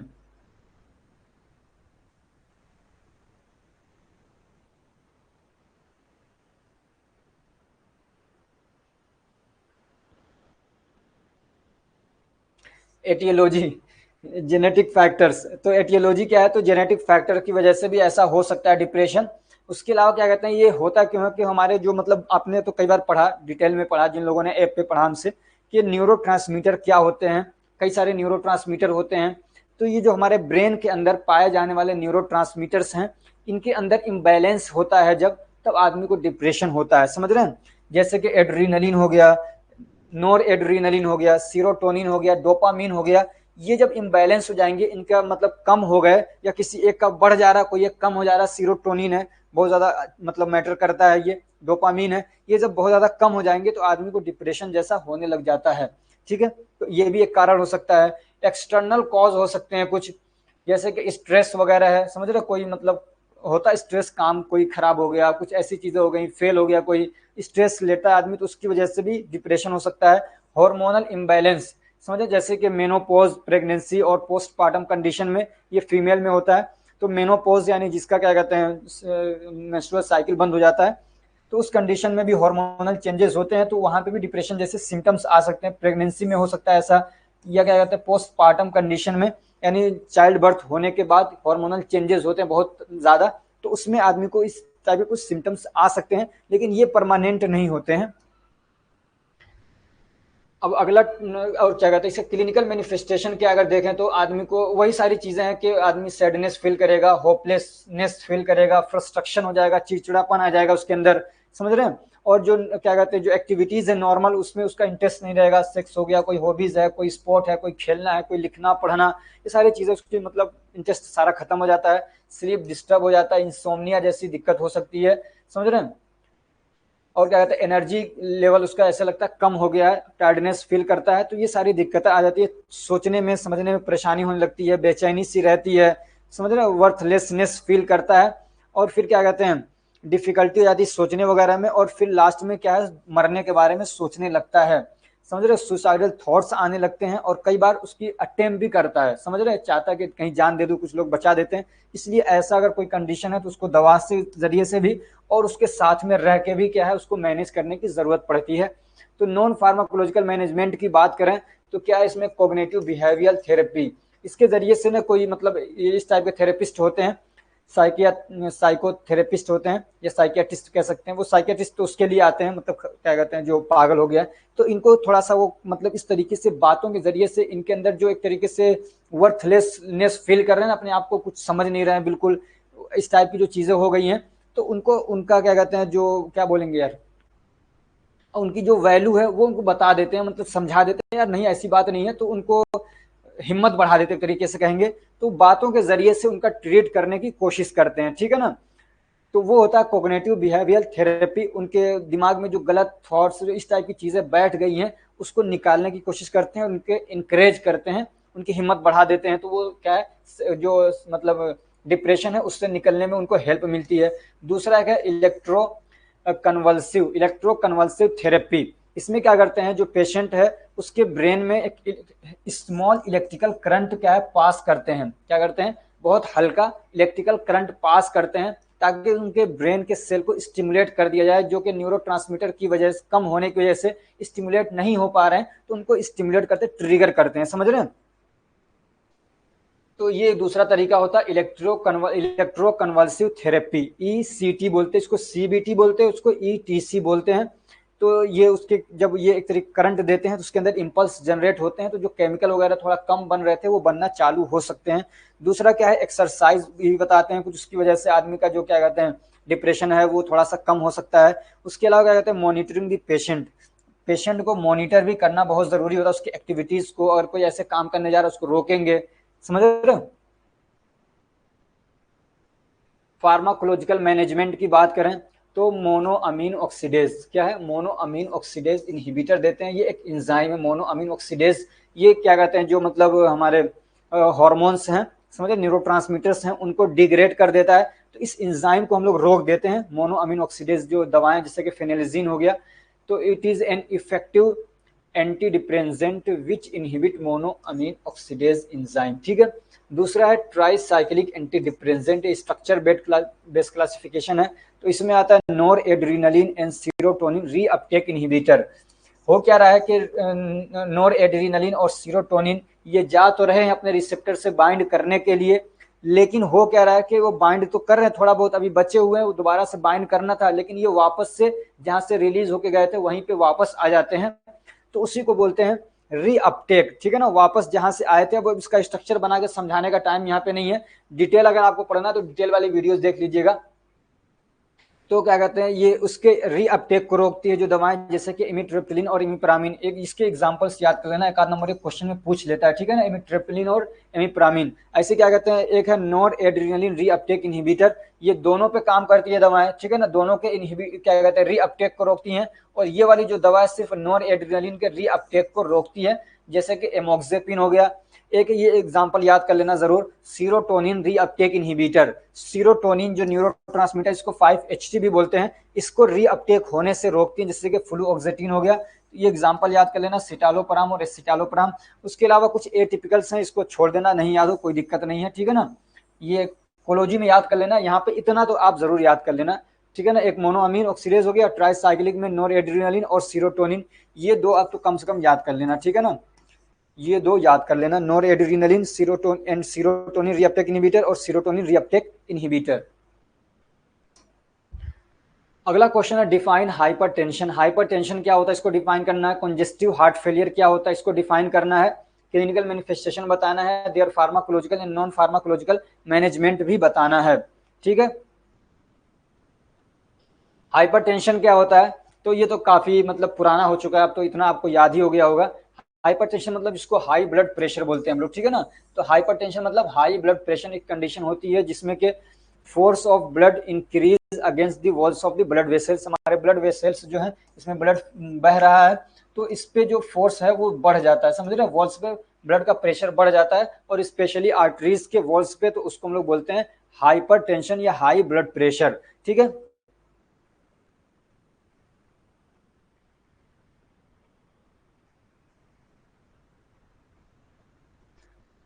अब क्या कहते हैं, मेन कॉज ऑफ हाइपरटेंशन के मेन कॉजेस क्या हैं, मतलब एटियोलॉजी की बात करें अगर, तो जैसे कि कॉन्स्ट्रिक्शन ऑफ ब्लड वेसल्स, जो हमारे ब्लड वेसल्स से कॉन्स्ट्रिक्ट हो जाएंगे तो ब्लड प्रेशर बढ़ जाएगा, सुकड़ जाएगा। अगर अब इस सुकड़ते भी हैं, समझ रहे हैं, और ये क्या है, रिलैक्स भी होते हैं, डायलेट भी होते हैं और कॉन्स्ट्रिक्ट भी होते हैं।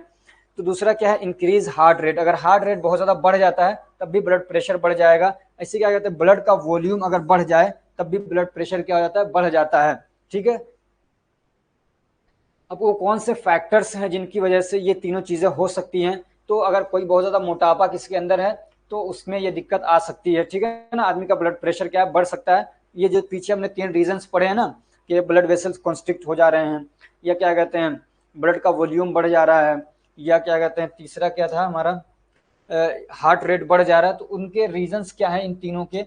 कोई जरूरी नहीं कि सिर्फ ओबेसिटी, मतलब ये भी इनमें से किसी फैक्टर को इन्फ्लुएंस कर सकता है। स्ट्रेस की वजह से ऐसा हो सकता है, ऐसे स्मोकिंग की वजह से, अल्कोहल लेने की वजह से, एज बढ़ने की वजह से, 50 ईयर होने के बाद दिक्कत आनी शुरू हो जाती है। किसी को फैमिली हिस्ट्री है तो उसको हाइपरटेंशन हो सकता है। बहुत ज्यादा क्या है, साल्ट लेने की वजह से डाइट में, ये बॉडी का जो क्या कहते हैं फ्लूइड है या ब्लड का फ्लूइड है वो बढ़ जाएगा उसकी वजह से, और ब्लड वेसल्स कॉन्स्ट्रिक्ट होते हैं तो इसलिए ये दिक्कत करेगा। ऐसे क्या कहते हैं लाइफ एकदम इनएक्टिव है, कुछ काम ही नहीं, खाना बैठना सोना, तो दिक्कत हो जाएगी।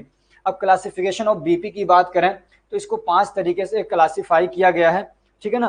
तो यहाँ पे टाइप्स लिखे हैं, और यहाँ पे सिस्टोलिक और डायस्टोलिक 2 तरीके के ब्लड प्रेशर होते हैं, सिस्टोलिक और डायस्टोलिक। अच्छा, सिस्टोलिक डायस्टोलिक क्या है, जब ब्लड जो हमारे क्या कहते हैं वेंट्रिकल्स हैं, जब वो कॉन्स्ट्रिक्ट करते हैं तो ब्लड बाहर फेंकते हैं, ठीक है। तो जब बाहर ब्लड जा रहा होता है, जब हमारा वेंट्रिकल है वो क्या कहते हैं जब बाहर ब्लड फेंक रहा होता है, तो जो प्रेशर पड़ रहा होता है हमारे मतलब ब्लड वेसल्स पे के इनर वॉल पे, वो होता है सिस्टोलिक। और जब क्या कहते हैं ब्लड वापस से आके भर रहा होता है एट्रियम के अंदर, तो उस वक्त जो प्रेशर पड़ रहा होता है वो होता है क्या कहते हैं डायस्टोलिक, ठीक है। तो नॉर्मल कितना होना चाहिए, तो लेस देन 120, लेकिन ये एक नॉर्मल एडल्ट के लिए बताया गया, बच्चों में ये कम ज्यादा हो सकता है, बूढ़ों में ये कम ज्यादा हो सकता है, जो कि नॉर्मल माना जाएगा 5, ठीक है ना। उसके अलावा डायस्टोलिक नॉर्मल कितना माना जाता है, एक 80। एक टाइम था, एक मैं बड़े डॉक्टर को सुन रहा था, बताया था कि ये अब इस टाइप का बना दिया गया, वरना एक टाइम था कि 150 भी नॉर्मल था, कुछ टाइम था कि 200 भी नॉर्मल था। तो ये नॉर्मल मतलब हर एक के लिए सेम यही मतलब क्राइटेरिया नहीं रखेंगे हम, इसलिए कि ये आदमी के हिसाब से भी कम ज्यादा हो सकता है। कोई आदमी बहुत स्ट्रोंग है, कोई एथलीट है, तो उसके लिए 120 नहीं, उसका 140 भी नॉर्मल हो सकता है, समझ रहे हो ना। अच्छा, दूसरी कंडीशन वो क्या है, प्री हाइपरटेंशन, प्री हाइपरटेंशन, ठीक है। तो इसमें क्या होगा, अब देख रहे हैं थोड़ा थोड़ा सा बढ़ेगा, 120 से 139 के बीच में अगर सिस्टोलिक है और 80 से 89 के बीच में डायस्टोलिक है तो वो हो जाएगा प्री हाइपरटेंशन, ठीक। अब यहीं से क्या है 10-10 बढ़ाते चले जाएंगे, सॉरी 10 नहीं बल्कि 20, इसमें 20 बढ़ रहा है और इसमें क्या है 10, ठीक है। तो स्टेज 1 आ जाता है, स्टेज 1 में 139 था तो 140 से लेके 159 तक, 159 तक, तो स्टेज 1 में सिस्टोलिक होगा, और डायस्टोलिक में यहाँ 89 था तो 90 से 99, ठीक है, तो 10 का उसमें डिफरेंस है। स्टेज 2 में क्या होगा, यहाँ 159 था तो 160 टू 180 सिस्टोलिक ब्लड प्रेशर होगा, उसको बोलते हैं स्टेज 2, ठीक है। और क्या कहते हैं 100 से 110 के बीच में होगा डायस्टोलिक, किसमें, स्टेज 2 के अंदर। उसके बाद ये आता है हाइपरटेंसिव क्राइसिस, मोर देन 180 अगर है, किसी का ब्लड प्रेशर नॉर्मल, एक एडल्ट है उसका ब्लड प्रेशर मोर देन 180 है और डायस्टोलिक उसका एक 120 और मोर है, उससे ज़्यादा है, तो उसको बोलते हैं हाइपरटेंसिव क्राइसिस। इसी के बारे में पूछ लेता है कि हाइपरटेंसिव क्राइसिस कितना होगा, किस कंडीशन में होगा, ठीक है, इसको याद रखिएगा। और ये जो टॉपिक है ना, एमसीक्यूज वगैरह यहीं से ज़्यादा बनते हैं, एमसीक्यूज वगैरह यहाँ से ज़्यादा बनाना आसान होता है, समझ रहे हो ना। तो इन सब चीज़ों पे थोड़ा सा ध्यान देना चाहिए आपको जब आप मतलब उस टाइप की तैयारी करेंगे, उसमें जैसे कॉम्पिटेटिव एग्जाम वाले हो गए या एग्जिट एग्जाम, तो उस जगहों पे आपको इसका ध्यान देना पड़ेगा।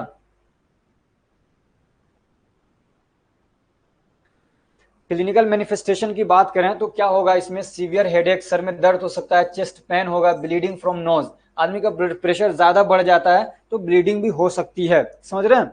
और क्या कहते हैं, ब्लड विजन हो सकता है, धुंधला दिखने लग जाएगा, डिफिकल्टी इन ब्रीदिंग, सांस लेने में आदमी को दिक्कत हो सकती है, heart irregular heart beat, heart beat क्या है इरेगुलर हो सकता है, कंफ्यूजन हो सकता है, नोजिया वोमिटिंग हो सकती है, डिजीनेस हो सकता है, pain in neck and back, समझ रहे हैं, कमर में और गर्दन में दर्द हो सकता है, सीजर जैसे सिम्टम्स भी आ सकते हैं। मैनेजमेंट ऑफ हाइपरटेंशन, हाइपरटेंशन को कैसे मैनेज करना है, तो क्या कहते हैं नॉन फार्माकोलॉजिकल मैनेजमेंट की बात करें तो डाइटरी चेंज, मतलब अपने खाने को थोड़ा सा मतलब ध्यान में रखना है।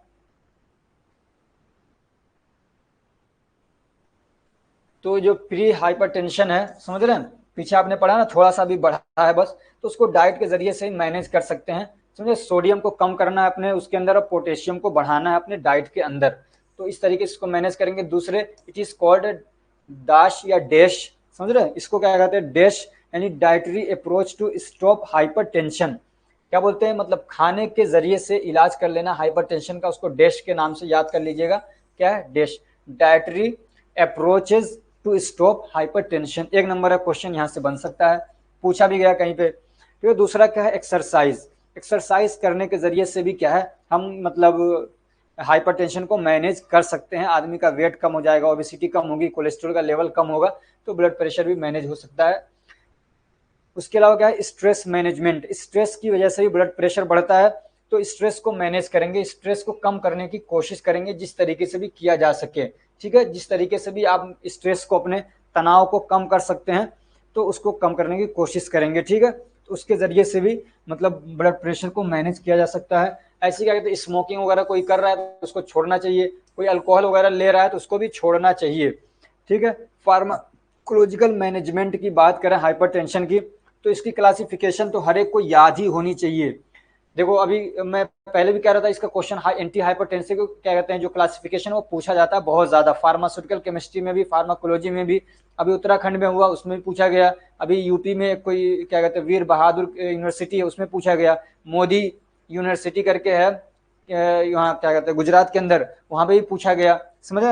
तो ये क्वेश्चन क्या है काफी ज्यादा मतलब इंपॉर्टेंट है, एंटी हाइपरटेंसिव ड्रग की क्लासिफिकेशन, तो यहाँ पे मैंने बहुत थोड़ा दिया है, इसमें बहुत सारी चीजें हैं, तो आप इसको फार्माकोलॉजी से पूरा याद करेंगे। इसके अंदर डायूरेटिक वाली दवाएं यूज करते हैं, ये ब्लड का वॉल्यूम कम कर देते हैं, सोडियम को बाहर निकाल देते हैं, वाटर को बाहर निकालते हैं, और भी कुछ आयंस वगैरह को बाहर निकालते हैं जैसे कि क्लोरथायाजाइड, फ्यूरोसिमाइड और स्पाइरोनोलेक्टोन। दूसरा क्या है बीटा ब्लॉकर्स हैं, एटिनोलोल और प्रोप्रानोलोल, ये ब्लड वेसल्स को डायलेट कर देते हैं, हार्ट रेट को कम करते हैं।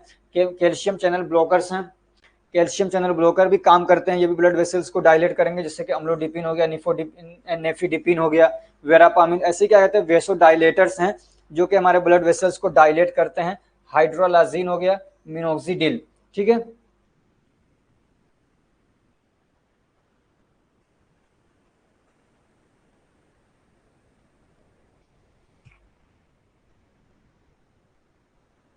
एक टॉपिक है इसमें था कंजेस्टिव हार्ट फेलियर। हाइपरटेंशन हमने पढ़ लिया। कंजेस्टिव हार्ट फेलियर क्या है? एक ऐसी कंडीशन होती है जिसमें हमारे हार्ट के अंदर इतनी ताकत नहीं होती है जिससे कि हमारे जो बॉडी के बेसिक नीड्स हैं उसको वो पूरा कर सके। और ब्लड का हमारे हार्ट का काम क्या है? ब्लड को पंप करना। तो इसका मतलब ये कि हार्ट फेलियर में हमारे हार्ट के पास में इतना ताकत नहीं होता है, इतना उसके अंदर कॉन्ट्रेक्शन फोर्स नहीं होता है उसके मसल्स के अंदर कि वो इतना जोर से और इतना सफिशिएंट अमाउंट में ब्लड को पंप कर सके जिससे हमारी बॉडी की जो बेसिक नीड है वो पूरी हो सके। उस कंडीशन को बोलते हैं हम लोग क्या कहते हैं? कंजेस्टिव हार्ट फेलियर या हार्ट फेलियर। क्या बोलते हैं? Heart failure. हार्ट फेलियर मतलब असल में जो दिक्कत है वो हार्ट के अंदर है। कहीं बाहर किसी दिक्कत की वजह से अगर हार्ट फेलियर मतलब हार्ट काम करना बंद कर रहा है तो उसको हार्ट फेलियर नहीं बोलते हैं, ठीक है ना। हमारे क्या कहते हैं हार्ट के अंदर कोई दिक्कत हो रही है और फिर ये दिक्कत आ रही है, वो क्या है? अनेबल हो जा रहा है सफिशिएंट अमाउंट में ब्लड को पंप करने से, तो उसको बोलते हैं कंजेस्टिव हार्ट फेलियर या हार्ट फेलियर। अब इसके क्या कहते हैं क्लिनिकल मैनिफेस्टेशन क्या है? तो आदमी को ब्रीदिंग में प्रॉब्लम होने लग जाएगी, टायर्डनेस और वीकनेस पैरों में होने लग जाएगा। ऐसी पैरों में क्या कहते हैं सूजन आ जाएगा, इसलिए कि फ्लूइड का रिटेंशन होने लग जाता है, पानी जमा होने लग जाएगा जिसको हम लोग क्या है एडिमा भी बोलते हैं। और एंकल में भी पानी जमा हो सकता है, टखनों में और एब्डोमेन के अंदर, इस वाले एरिया के अंदर भी क्या है आदमी को मतलब भरा भरा सा और फूला फूला सा महसूस होगा। उसके अलावा कहते हैं स्वोलन एंड हार्ड स्टोमक। उसी की बात किया कि एब्डोमेन में होगा तो यही जो एरिया है पेट वाला स्टोमक है ये भरा भरा सा लगेगा, भारी भारी सा, भूख नहीं लगेगी आदमी को और उल्टी जैसी दिक्कत हो सकती है। नॉन फार्माकोलॉजिकल मैनेजमेंट की बात करें तो डाइट के जरिए से इसको मतलब ठीक करने की हम लोग कोशिश करेंगे। तो आदमी को साल्ट कम लेना चाहिए, फ्लूइड का मतलब कंजप्शन थोड़ा आदमी को कम कर देना चाहिए, इसलिए कि फ्लूइड रिटेंशन हो सकता है, तो उसको थोड़ा फ्लूइड वाली चीज़ें कम ले। अल्कोहल को छोड़ देना चाहिए, स्मोकिंग को छोड़ना चाहिए, हैवी कामों से बचना चाहिए उसको, ठीक है ना। ज़्यादा हैवी काम वजन वाले या बहुत ज़्यादा मेहनत वाले कामों को नहीं करना चाहिए। उसको सांस फूलने लगेगा और हो सकता है कि उसको एंजाइना जैसी दिक्कत होने लग जाए, इसलिए कि उसके हार्ट में ताकत है नहीं उतनी। और जब मेहनत वाले काम करेगा तो बहुत ज़्यादा अमाउंट में क्या है ब्लड को पंप करने की ज़रूरत पड़ती है, इसलिए कि ऑक्सीजन की कंजप्शन ज़्यादा होता है और हार्ट के पास उतनी ताकत है नहीं, तो इसलिए उसका सांस फूलने लगेगा और फिर क्या है दिक्कत हो जाएगी उसको। तो इसमें दवाएं कौन सी हम लोग देंगे? तो ACE इनहिबिटर देते हैं। ACE इनहिबिटर का मतलब पैर दर्द करने लगता है यार।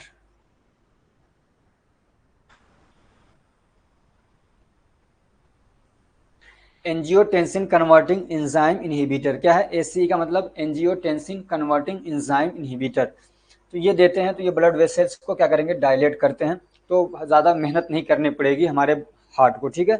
जैसे कि लो साल्टन वर्साल्टन, ठीक है। उसके अलावा क्या कहते हैं angiotensin converting angiotensin second receptor blocker जैसे कि कैप्टोप्रिल रेमिप्रिल, ठीक है। तो इससे ब्लड के फ्लो में आसानी होती है। बीटा ब्लॉकर देते हैं तो ये क्या करता है ऐसे, इसमें क्या कहते हैं प्रोप्रानोलोल है, ऐसे क्या कहते हैं मेटोप्रोलोल है। इसको यूज़ करेंगे तो ये हार्ट रेट को थोड़ा सा क्या कहते हैं मतलब ब्लड वेसल्स को डायलेट भी करते हैं और क्या कहते हैं हार्ट के अंदर जो मेटोप्रोलोल है वो कंट्रेक्शन फोर्स को थोड़ा सा बढ़ाता भी है। डायूरेटिक भी इसके अंदर यूज़ कर सकते हैं, तो बॉडी का जो मतलब ब्लड का जो फ्लूइड है वो थोड़ा कम होगा, तो कम मेहनत करनी पड़ेगी हमारे हार्ट को। क्वेश्चन नंबर 16 है define diabetes, discuss its etiology and pharmacological and non pharmacological management. Diabetes क्या है कि हमारे ब्लड के अंदर शुगर का लेवल बढ़ गया। डायबिटीज क्या है? ब्लड के अंदर शुगर का लेवल बढ़ जाए तो उसी को बोलते हैं डायबिटीज, ठीक है। या इसको बोलते हैं हाइपर ग्लाइसेमिया। क्या बोलते हैं? हाइपर ग्लाइसेमिया बोलते हैं। अब इसकी एटियोलॉजी की बात करें तो ये auto immune destruction of beta cell of pancreas. जो पैनक्रियाज होता है वहां से इंसुलिन निकलता है जो कि ग्लूकोज के कंजप्शन को बढ़ाता है, सेल के अंदर ग्लूकोज की एंट्री करवाता है। तो अगर पैनक्रियाज के अंदर दिक्कत हो गई, उसी के सेल मर जाएंगे तो इंसुलिन बनेगा नहीं, तो ग्लूकोज का लेवल हमारे ब्लड के अंदर बढ़ जाएगा। या कोई क्या कहते हैं एनी डिसीज इन पैनक्रियाज, पैनक्रिया में कोई मतलब दिक्कत आ गई, या आदमी की एज बहुत ज़्यादा हो गई तब भी नहीं बन पा रहा इंसुलिन, या जेनेटिक फैक्टर की वजह से हो सकता है, या जैसे कि बीटा ब्लॉकर्स दवाएं हैं या थायाजाइड्स हैं, अगर इनको लंबे समय तक यूज़ किया जाता है तो इसकी वजह से भी दिक्कत आ सकती है। यानी आदमी को डायबिटीज हो सकता है। और ये हम किसकी बात कर रहे हैं, टाइप 1 की। टाइप 1 डायबिटीज में ये कारण हो सकते हैं, टाइप 1 डायबिटीज के। दूसरा है टाइप 2 डायबिटीज। समझे, तो टाइप 2 डायबिटीज में क्या होगा, insulin does not function properly. जो इंसुलिन है वो बन तो रहा है लेकिन वो अपना काम नहीं कर पा रहा है, समझ रहे हैं। इसमें क्या होता है कि इंसुलिन, हमारा पेनक्रियाज इंसुलिन बना रहा है लेकिन इंसुलिन क्या अपना काम नहीं कर पा रहा किसी दूसरी वजह से, तो वो होता है टाइप 2 डायबिटीज। दूसरे ये भी हो सकता है इसमें कि जैसे कि हमारे लीवर में जो कुछ एंजाइम्स वगैरह होते हैं, वो जो कि ग्लूकोज के डाइजेशन के लिए, उसके ब्रेकडाउन के लिए, मेटाबॉलिज्म के लिए ज़रूरी होते हैं, वो नहीं बन पा रहे हैं, तब भी दिक्कत हो सकती है। इसे जेनेटिक फैक्टर्स में आ जाएगा वो। इसके अलावा क्या कहते हैं, मतलब हमारी बॉडी फर्स्ट नंबर पे ग्लूकोज जो लेती है वो कार्बोहाइड्रेट से ले रही है, लेकिन दिक्कत ये हो जा रही है कि कार्बोहाइड्रेट से तो बना ही रही है, उसके अलावा हम लोग कार्बोहाइड्रेट नहीं खा रहे, रात में सोया, पता चला सुबह में उसका ब्लड प्रेशर बढ़ गया, सुबह में कुछ उसने खाया ही नहीं, तो वहां पे होता है क्या कहते हैं, मतलब फैट और क्या कहते हैं प्रोटीन को तोड़ तोड़ के हमारी बॉडी क्या कर रही है, ग्लूकोज बना दे रही है, तो वो दिक्कत भी हो सकती है, ठीक है ना। तो ये टाइप 2 डायबिटीज हो रही है, तो इसमें इंसुलिन तो हो रहा है, पूरा मात्रा में बन रहा है, लेकिन अब ज्यादा, एक तो खानों से भी, कार्बोहाइड्रेट से भी ग्लूकोज बन रहा है और प्रोटीन और फैट से भी ग्लूकोज बनाया जा रहा है, तो इंसुलिन अब कितना निकलेगा यार, कितना काम करेगा, तो इस तरीके से क्या है, बढ़ जाता है। तो एक तो क्या हो गया कि इंसुलिन काम नहीं कर पा रहा है, या इंसुलिन के फंक्शन में कोई रुकावट आ जा रही है, या ओबेसिटी मतलब बहुत ज्यादा है, उसकी वजह से भी दिक्कत हो सकती है। फिजिकल एक्टिविटी बहुत कम हो गई है तो ग्लूकोज यूज ही नहीं हो रहा है, तो भी दिक्कत हो सकती है। जेनेटिक फैक्टर की वजह से भी ऐसा हो सकता है। नॉन फार्माकोलॉजिकल मैनेजमेंट की बात करें, बिना दवा के कैसे मतलब मैनेज करेंगे, तो आदमी को फिजिकल एक्टिविटी बढ़ा देना चाहिए, एक्सरसाइज वगैरह करना चाहिए, वॉकिंग करे, रनिंग करे, इस टाइप से चीजें करेगा। बहुत ज्यादा पहले दिन से नहीं करना है, थोड़ा थोड़ा करते हुए बढ़ाना है। दूसरा क्या, डाइट को थोड़ा सा अपने मैनेज करना है, कार्बोहाइड्रेट वाले खानों को थोड़ा सा कम करे, साल्ट को बहुत ज्यादा अमाउंट में नहीं लेना है, उसको अवॉइड करना है। उसके अलावा क्या कहते हैं, शुड अवॉइड स्वीट्स, मिठाइयाँ वगैरह क्या है, उससे परहेज करें। फार्माकोलॉजिकल मैनेजमेंट की बात करें तो टाइप 1 डायबिटीज है, इसको इंसुलिन डिपेंडेंट डायबिटीज भी बोलते हैं, यानी इसमें इंसुलिन का इंजेक्शन ही लगाना पड़ेगा, इसलिए कि इंसुलिन बॉडी के अंदर बन ही नहीं रहा बिल्कुल। अगर इंसुलिन बिल्कुल ही नहीं रहेगा तो ग्लूकोज का यूज ही नहीं हो पाएगा, आदमी वैसे ही वीक हो जाएगा बहुत ज्यादा, तो इसलिए इंसुलिन हम देंगे इसमें टाइप 1 वाले में। और ये जो टाइप 1 वाला होता है ना, ये कम उम्र के लोगों को ही ज्यादा होता है। दूसरा क्या, टाइप 2 डायबिटीज, इसमें हम लोग देते हैं ओरल हाइपोग्लाइसेमिक एजेंट, यानी जिसको मुंह से हम लोग खाते हैं वो है ओरल हाइपोग्लाइसेमिक, मतलब जो कि ग्लाइसेमिया को कम करने वाली दवाएं हैं। तो इसमें एक आ जाता है आपका सल्फोनाइल यूरिया, क्या है, सल्फोनाइल यूरिया आ जाता है। ये क्या करते हैं, stimulate the release of insulin from pancreas, pancreas से इंसुलिन का रिलीज बढ़वा देते हैं, जैसे कि टोलब्यूटामाइड हो गया, ठीक है, गिलीबेंकलामाइड और भी हैं। दूसरा है बिगुआनाइड्स, ये क्या करते हैं, prevent liver from production of glucose, liver को रोक देते हैं ग्लूकोज के प्रोडक्शन से। और ये ग्लूकोज का प्रोडक्शन क्या है, जो मतलब प्रोटीन के अलावा, सॉरी, कार्बोहाइड्रेट के अलावा जो दूसरे सोर्सेज से ग्लूकोज बना रहा था वो, जिसको बोलते हैं ग्लूकोनियोजेनेसिस, ठीक है ना, तो उसको रोक देता है बिगुआनाइड, जैसे कि मेटफॉर्मिन हो गया, फेनफॉर्मिन हो गया, ठीक है। तीसरा क्या कहते हैं, अल्फा ग्लूकोसाइडेज इनहिबिटर्स, ये क्या करते हैं, एब्जॉर्प्शन को रोकते हैं कार्बोहाइड्रेट को। आदमी ने खाया ग्लूकोज वगैरह जो भी खा, मतलब क्या कहते हैं कार्बोहाइड्रेट वगैरह खाया, तो उसको पूरे को एब्जॉर्ब नहीं होने देते, बहुत सारा बाहर निकलवा देते हैं कचरे के फॉर्म में, ठीक है ना।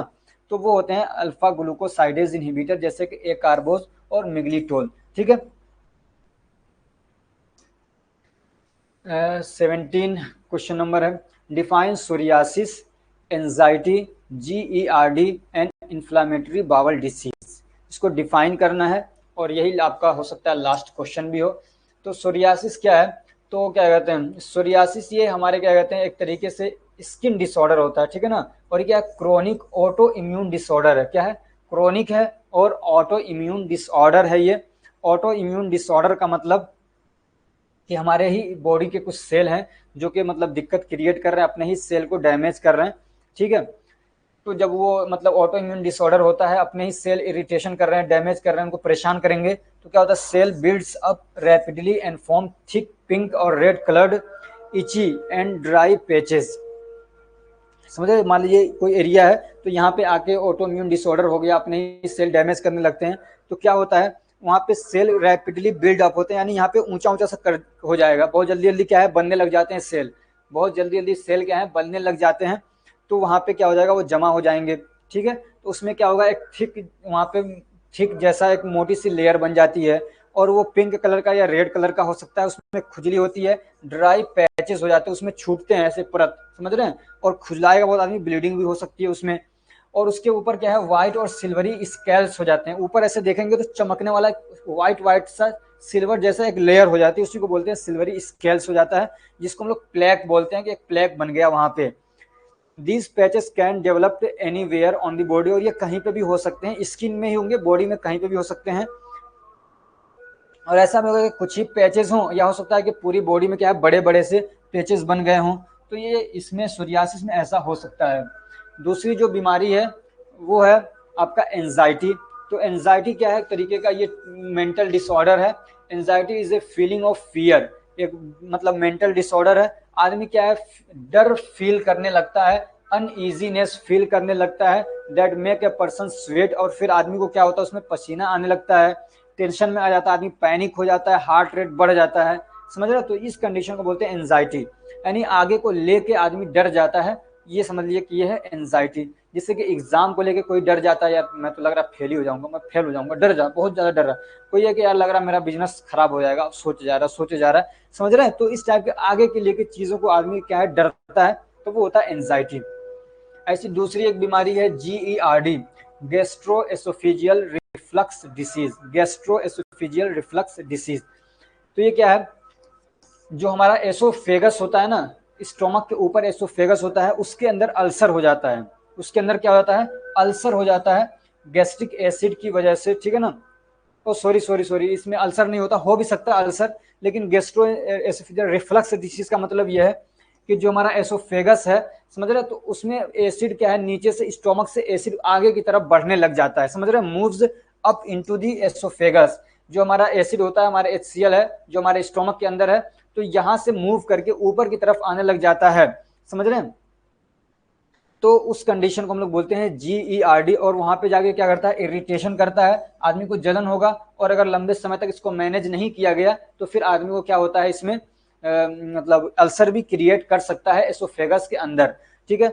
एक और बीमारी थी, वो क्या है, इन्फ्लामेटरी बावल डिसीज, और इसका मैनेजमेंट में भी वही सारी दवाएं देते हैं जो कि पेप्टिक अल्सर में देते हैं, ठीक है ना। इन्फ्लामेटरी बावल डिसीज क्या है, the prolonged inflammation of GIT, especially in intestine, is called IBD। Inflammatory bowel disease क्या है, तो कह रहे लंबे समय तक अगर हमारे GIT के अंदर इन्फ्लामेशन यानी सूजन बना रहता है, और खास तौर से इंटेस्टाइन के अंदर, तो उसको बोलते हैं इन्फ्लामेटरी बावल डिसीज। अब ये दो तरीके का होता है, एक होता है क्रॉन्स डिसीज और दूसरा होता है ulcerative colitis. If there is inflammation in intestine, it is called Crohn's disease. अगर इंटेस्टाइन के अंदर क्या कहते हैं, इन्फ्लामेशन है, सूजन है, तो उसको बोलते हैं क्या कहते हैं, Crohn's disease. And if there are inflammation and ulceration in the large intestine, it is called ulcerative colitis. अगर इंटेस्टाइन के अंदर सिर्फ क्या कहते हैं इन्फ्लामेशन है, सूजन है, और क्या कहते हैं अल्सरेशन नहीं है, कोई अल्सर नहीं हुआ है, तो उसको बोलते हैं क्रॉन्स डिसीज, क्रॉन्स डिसीज बोलते हैं। और अगर क्या कहते हैं खास तौर से हमारे लार्ज इंटेस्टाइन के अंदर इन्फ्लामेशन और क्या कहते हैं अल्सरेशन दोनों हो गया है, तो उस कंडीशन को बोलते हैं अल्सरेटिव कोलाइटिस। एक आध नंबर का क्वेश्चन यहाँ से पूछा जाता है, पूछा जा सकता है।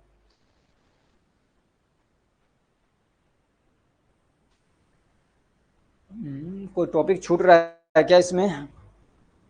अच्छा, क्या कहते हैं, कितने लोगों को वो मालूम है, क्या बोलते हैं उसको, जिससे वो अंदाजा लगाया जाता है ना, BMI बोलते हैं जिसको, क्या बोलते हैं, BMI। BMI का मतलब बॉडी मास इंडेक्स। ये इसमें नहीं है, आपके उसमें आएगा, क्या कहते हैं, कम्युनिटी फार्मेसी में है शायद, तो इसको भी थोड़ा सा ध्यान रखना। इसमें तो नहीं है, सॉरी, मैं उसको तैयार कर रहा था, वहां से मुझे याद आ रहा था, कह रहा हूँ BMI कहीं पे मैंने पढ़ा है तो आ क्यों नहीं रहा है, तो वो इसमें नहीं है, ठीक है। तो क्या कहते हैं, अब ये इतने क्वेश्चन हैं, ये मैंने इसमें पूरे सिलेबस को तकरीबन कवर करने की कोशिश किया है, ठीक है। तो अगर ये हमारी कोशिश आपको अच्छी लग रही है, तो आपका ये फर्ज बनता है कि वीडियो को लाइक भी करें, चैनल को सब्सक्राइब भी करें, अपने फ्रेंड्स को भी शेयर करें, ठीक है। और एक रिक्वेस्ट है आपसे कि जो भी आपके क्वेश्चन पेपर हैं, मुझे हमारा व्हाट्सअप नंबर है, इस पर फ़ोन नहीं करना है प्लीज़। अभी मैं पढ़ा रहा हूँ, 5 कॉल्स आए, मैं बार बार कहता हूँ मुझे फ़ोन न किया करो आप लोग, लेकिन मानते ही नहीं है। 5-6 कॉल आ चुके हैं, तो आदमी से डिस्टर्ब होता है, कब क्या काम कर रहा है। तो आप लोग फ़ोन नहीं करना, अपना जो भी क्वेश्चन पेपर है जिस स्टेट से है बता देंगे सर ये इस स्टेट का क्वेश्चन पेपर है और सेकेंड ईयर का फर्स्ट ईयर का बता दीजिए इसका पेपर है, तो उसके हिसाब से मैं इसको कलेक्ट कर लेता हूँ, तो मेरे लिए आसानी होगी। तो फ़ोन नहीं करना, आप इसमें मैसेज कर देंगे, ठीक है। Thank you so much, best of luck.